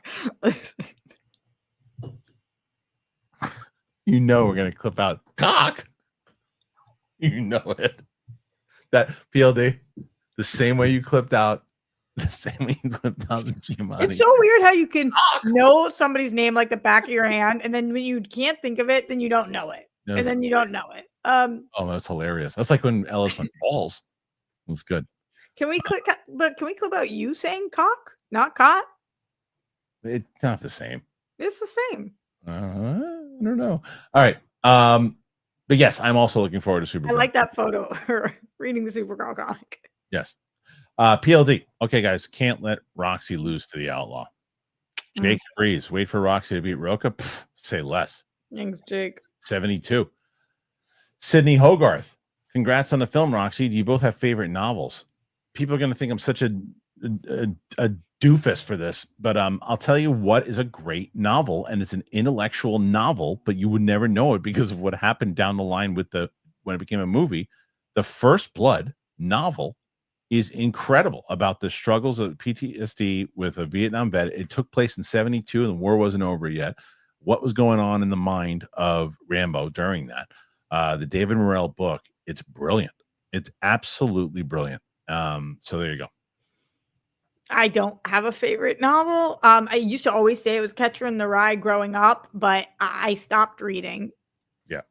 So no, I'm reading a 700-page book right now, and it's taken me 8 months. So let's see. PLD projects. When Kristian does a bit, we just see that bit of Roxy's soul leave her body. Yeah, she doesn't like bits. That's not true. Sometimes. C Black. That is dick. It says that we get a Fantastic Four trailer on 4/4. When is the next movie? I don't know. It depends on when the movie is. Are they actually doing it? What do you mean? When are they doing another Fantastic Four? I mean, Fantastic Four. I'm idiot. I was thinking of Fast and Furious. Oh, Furious. you said it. I was like, Do you not know that they're making? So and somebody asked me this yesterday too. Is another reason I should have known what the hell they were talking about. No, because if we don't get a Superman trailer, then yes. If we do, then no. You think that they know that? Yes, I do. I think they know that, and I think they're also paying attention to it. That if they don't know it, they're going to pay attention today and say don't, because Superman's going to own the conversation for a little bit. Is there merit to 4-4? Just like Fantastic Four? Is that why you're saying 4-4? Yeah, I assume so. 4. Yeah, I would assume. All right, Roxy. Hey, hell of a comeback. Hell of a way to come back here. 73 questions. It's good. I think this is them punishing me. They said, you haven't been here for a month. You don't get to be the queen. And you're right. I got to earn that spot. Yeah, you had enough wins when you were here. But that was good. I'm back, baby. You're good. Tomorrow, you got another one. Sorry. Kristian, would you mind if I put a link to the 3 Star Wars Explained videos in the comments? Hope you and Roxy have a great rest of the day. I'll tell you why I don't mind. Because you asked so nicely. Go ahead. I don't think that they can, though. You can't put a link in somebody else's. I feel like you can. Huh. You know what, Luke? Just send it to me and I'll post it. Simon Section. Roxy, did you ever go to grocery shopping in London? If so, how'd you feel about buying your grocery bags 20p? I did go grocery shopping in London. I didn't buy 20-pound grocery bags, so I don't know what that part's about. But my place that they had me up had a kitchen, so I did. Yeah, it was definitely nice. 'Cause I think if you're there for more than a week, they are like, yeah, you're gonna want to like not just eat out every single meal. Who'd you hang out with? Myself a lot, because everybody that I know there was working. But I did one of the producer, the way that I got the audition, my first audition, or knew about this in order to audition, was the person that put me in my first movie. Oh, right. Name is Dominic Burns. He put me Madness in the Method. That's the Jay and Kevin movie. And he is the writer of this movie and a producer on this movie. And so he is one of my closest friends. I haven't gotten to see him in years. Okay. He hasn't been here since the pandemic. And so when I could hang out with him, I hung out with him. And then he really like introduced me to all of the producers on set and everybody. There's hundreds of people on set. I mean, there was it's a big movie. So it's not like some of the sets that we used to work on. There's 15 people, 50 people. There were hundreds of people. So is the whole thing wrapped now, the movie, or was it just? No, they're still shooting. They're still shooting. Okay. Yeah, they're still shooting, which I hate. I've never been a part of a project where I've been wrapped. Right. And they're all still having fun together. Right. Shooting. And are you going to be able to go to the wrap party or no? I don't even know what their intention is yet, actually. No, but I think it's still shooting for another week or two or something. So I can't go back there that quick. Let's see. I think you missed one, Kristian. Well, this one 4424 would be great. Oh yeah, that's what you missed. For other times work too. Okay, and then there's another one here. GoPal. Doesn't Fast 11 have to be coming soon since the last one didn't have a real ending? That's what I thought. That's why I was confused. You were like, I don't know when the next movie is going to be. I was like, what? Nerds Engaged. Hey, Roxy, were you named after the Police song Roxanne? I was. You know what? I'm glad that you asked that, Nerds Engaged, because I've always wondered that, and I've never asked that question. I was. So both my Grammy and Papo's mom's name were Rose. So my parents knew they wanted to use an R first name. And they were getting down to it. They didn't know what they wanted to name me, and they just didn't feel like my parents were so rock and roll. They were like, we're not going to do Rose. So then like a week before, I guess I was having pregnancy dreams, and Sting and the Police came to her in her dream and sang Roxanne, and she woke up, and that's what they decided to name me. I love that. Which is after a sex worker, which is an interesting fact about me. Oh, that makes sense. To where like, well, because of music, and then the thing, not that you're a sex worker, and then also, I mean, Anyway, Gregory Dopp, over the top or close for Roxy. Right now, 81 for Roxy. So GoPal, they charge 25 cents plastic bag here on Nova. They do that here in the States, in LA too. So also, how is today the first time hearing about Roxy in a Jay and Kevin Smith movie? This is the first movie that Jay directed. It was also Stan Lee's last movie. It's called Madness in the Method, and I am in about 30 seconds of it as a newscaster, which was a very cool experience for me. I need to see that. Kristian, do you know, this is NLSFC 96. Kristian, do you know if Sam has seen the Rocky movies? I think that should be a reaction set. That would be fun. Just rewatch Creed, an amazing film. She has seen them. She loves them. She's seen all the Creed movies. Now, my wife has only seen a few, but you know who has only seen one? Winston. And Winston is apparently, Winston's only seen like the Creed movies. That's it. Why? Don't know. But he said unlike him. He said he's going to come here in New York, and we're probably going to watch them. So, J Mobile. Got to give another for Roxy. Welcome back. Roxy making a comeback here. Making a comeback, Nerds Engaged. That's crazy. Thank you for the answer. Thank you. Go, pal. My old boss named his daughter Sadie after the Beatles song, which I always thought was odd. Yeah, Sexy Sadie. Right. No, that's not what my wife was named after for sure. PLT projects. Go, Roxy, go. Doe Eyes support for Roxy. Oh, they're coming in hot, Rox. Thank you. Alex, did you try Nando's while you were there? This was a very controversial thing. I was telling everybody, like, everybody says I need to try Nando's because I kept asking you guys, what should I try? And everybody on set said, Nando's sucks. Don't try Nando's. So I didn't try Nando's, but then I came back and now everybody's upset I didn't try Nando's. Oh, Luke S. Roxy, you don't have to put on your red light. There you go. Ryan S. Support for Roxy to win. George, Kristian and Roxy, what's your individual personal advice for running a successful YouTube channel and caring for your fan base? Also, what keeps driving you? Keep driving you is, and I know it's a cliche and it seems like a lame answer, but it really is the fan support and engagement. Because if you guys care, then it means that we're actually doing something that you guys like and that we can continue to do it. And I listen to you guys. Like I said, I'm going to start trying. I try to do reactions. They do well. It means you guys like watching them. So we do more of them. We bring in, you like Sam, we bring in Sam more. We do this. We like to listen to you guys, pay attention. That's the way to answer your first question. Pay attention to your audience and what they're asking for and engage with them. Roxy? I don't run a successful YouTube channel, so I'm not the best person to ask about this, but I am surrounded by people who do. I run a YouTube channel that I love, but I wouldn't call it a successful one. The things that I've learned most from Greg and Kristian specifically, though, is how important consistency is. Yeah. Which is absolutely key. And then also that for it to be successful in the way that I think you're talking about, it is your full-time job. It's not a like side thing. It's a full job. Right. It is 100%. I mean, you have to. J Mobile, beat Roca. That's the mission. PLD projects. Did you see any rock history spots? Yeah, I went to Abbey Road, which was really cool. I would call that a rock history spot, right? Yeah, I think so too. Yeah, of course it is. Abbey Road. Yeah, very cool. I walked across it. I made two of the producers go with me. We walked across. It was nighttime, but there was still like a line waiting to walk across, which is so cool. Oh, yeah, it is very cool. Yeah. Okay, let's see. So next, thank you for that question. Okay, next one here, Roxy. I think you might get close here. Yeah. Let's see. So next one, Ryan S. More support for Roxy. Gregory Dopp. Support Roxy in a Jay Muse and Kevin Smith movie.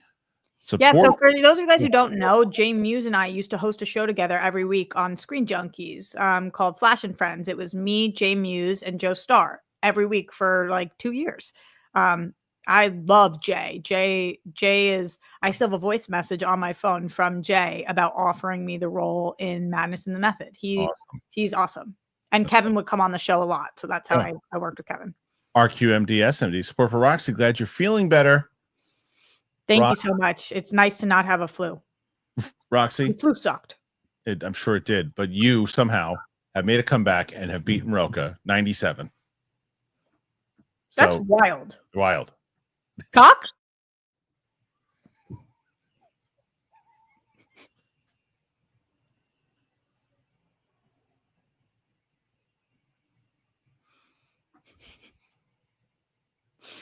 Why is my voice that high? It's not that high, is it? Cock? I feel like I have a pretty low voice. Why did I go so high with it? Oh, you're at 98 now. Roxy, favorite DC character? Also, both of you, which X-Men character are you excited to see in Doomsday? If they actually have Jean Grey, I'm excited to see Jean Grey. I'm scared to speak anymore.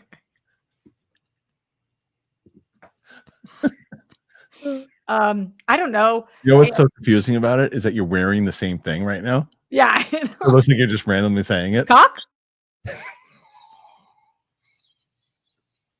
Never wearing this outfit again.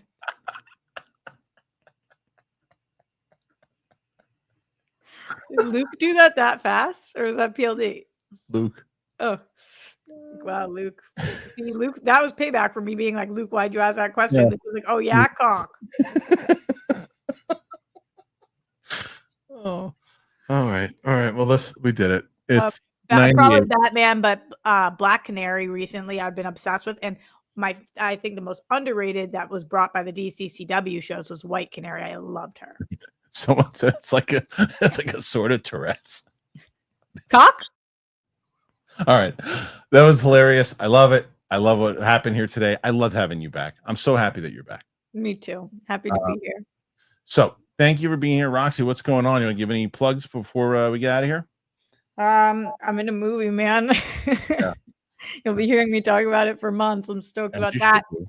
Also on Wednesday night, which is tomorrow, we're doing our final World Girls episode. So check it out on our YouTube on the World Girls. It'll be a fun, big, bad blowout. Make sure you check it out.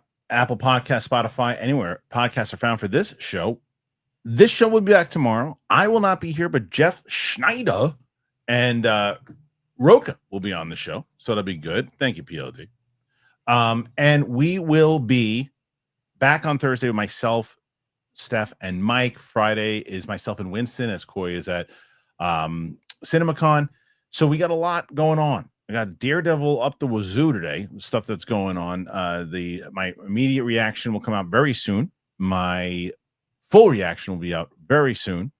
And then we have reviews, live shows, the whole damn thing. So thank you for being here today.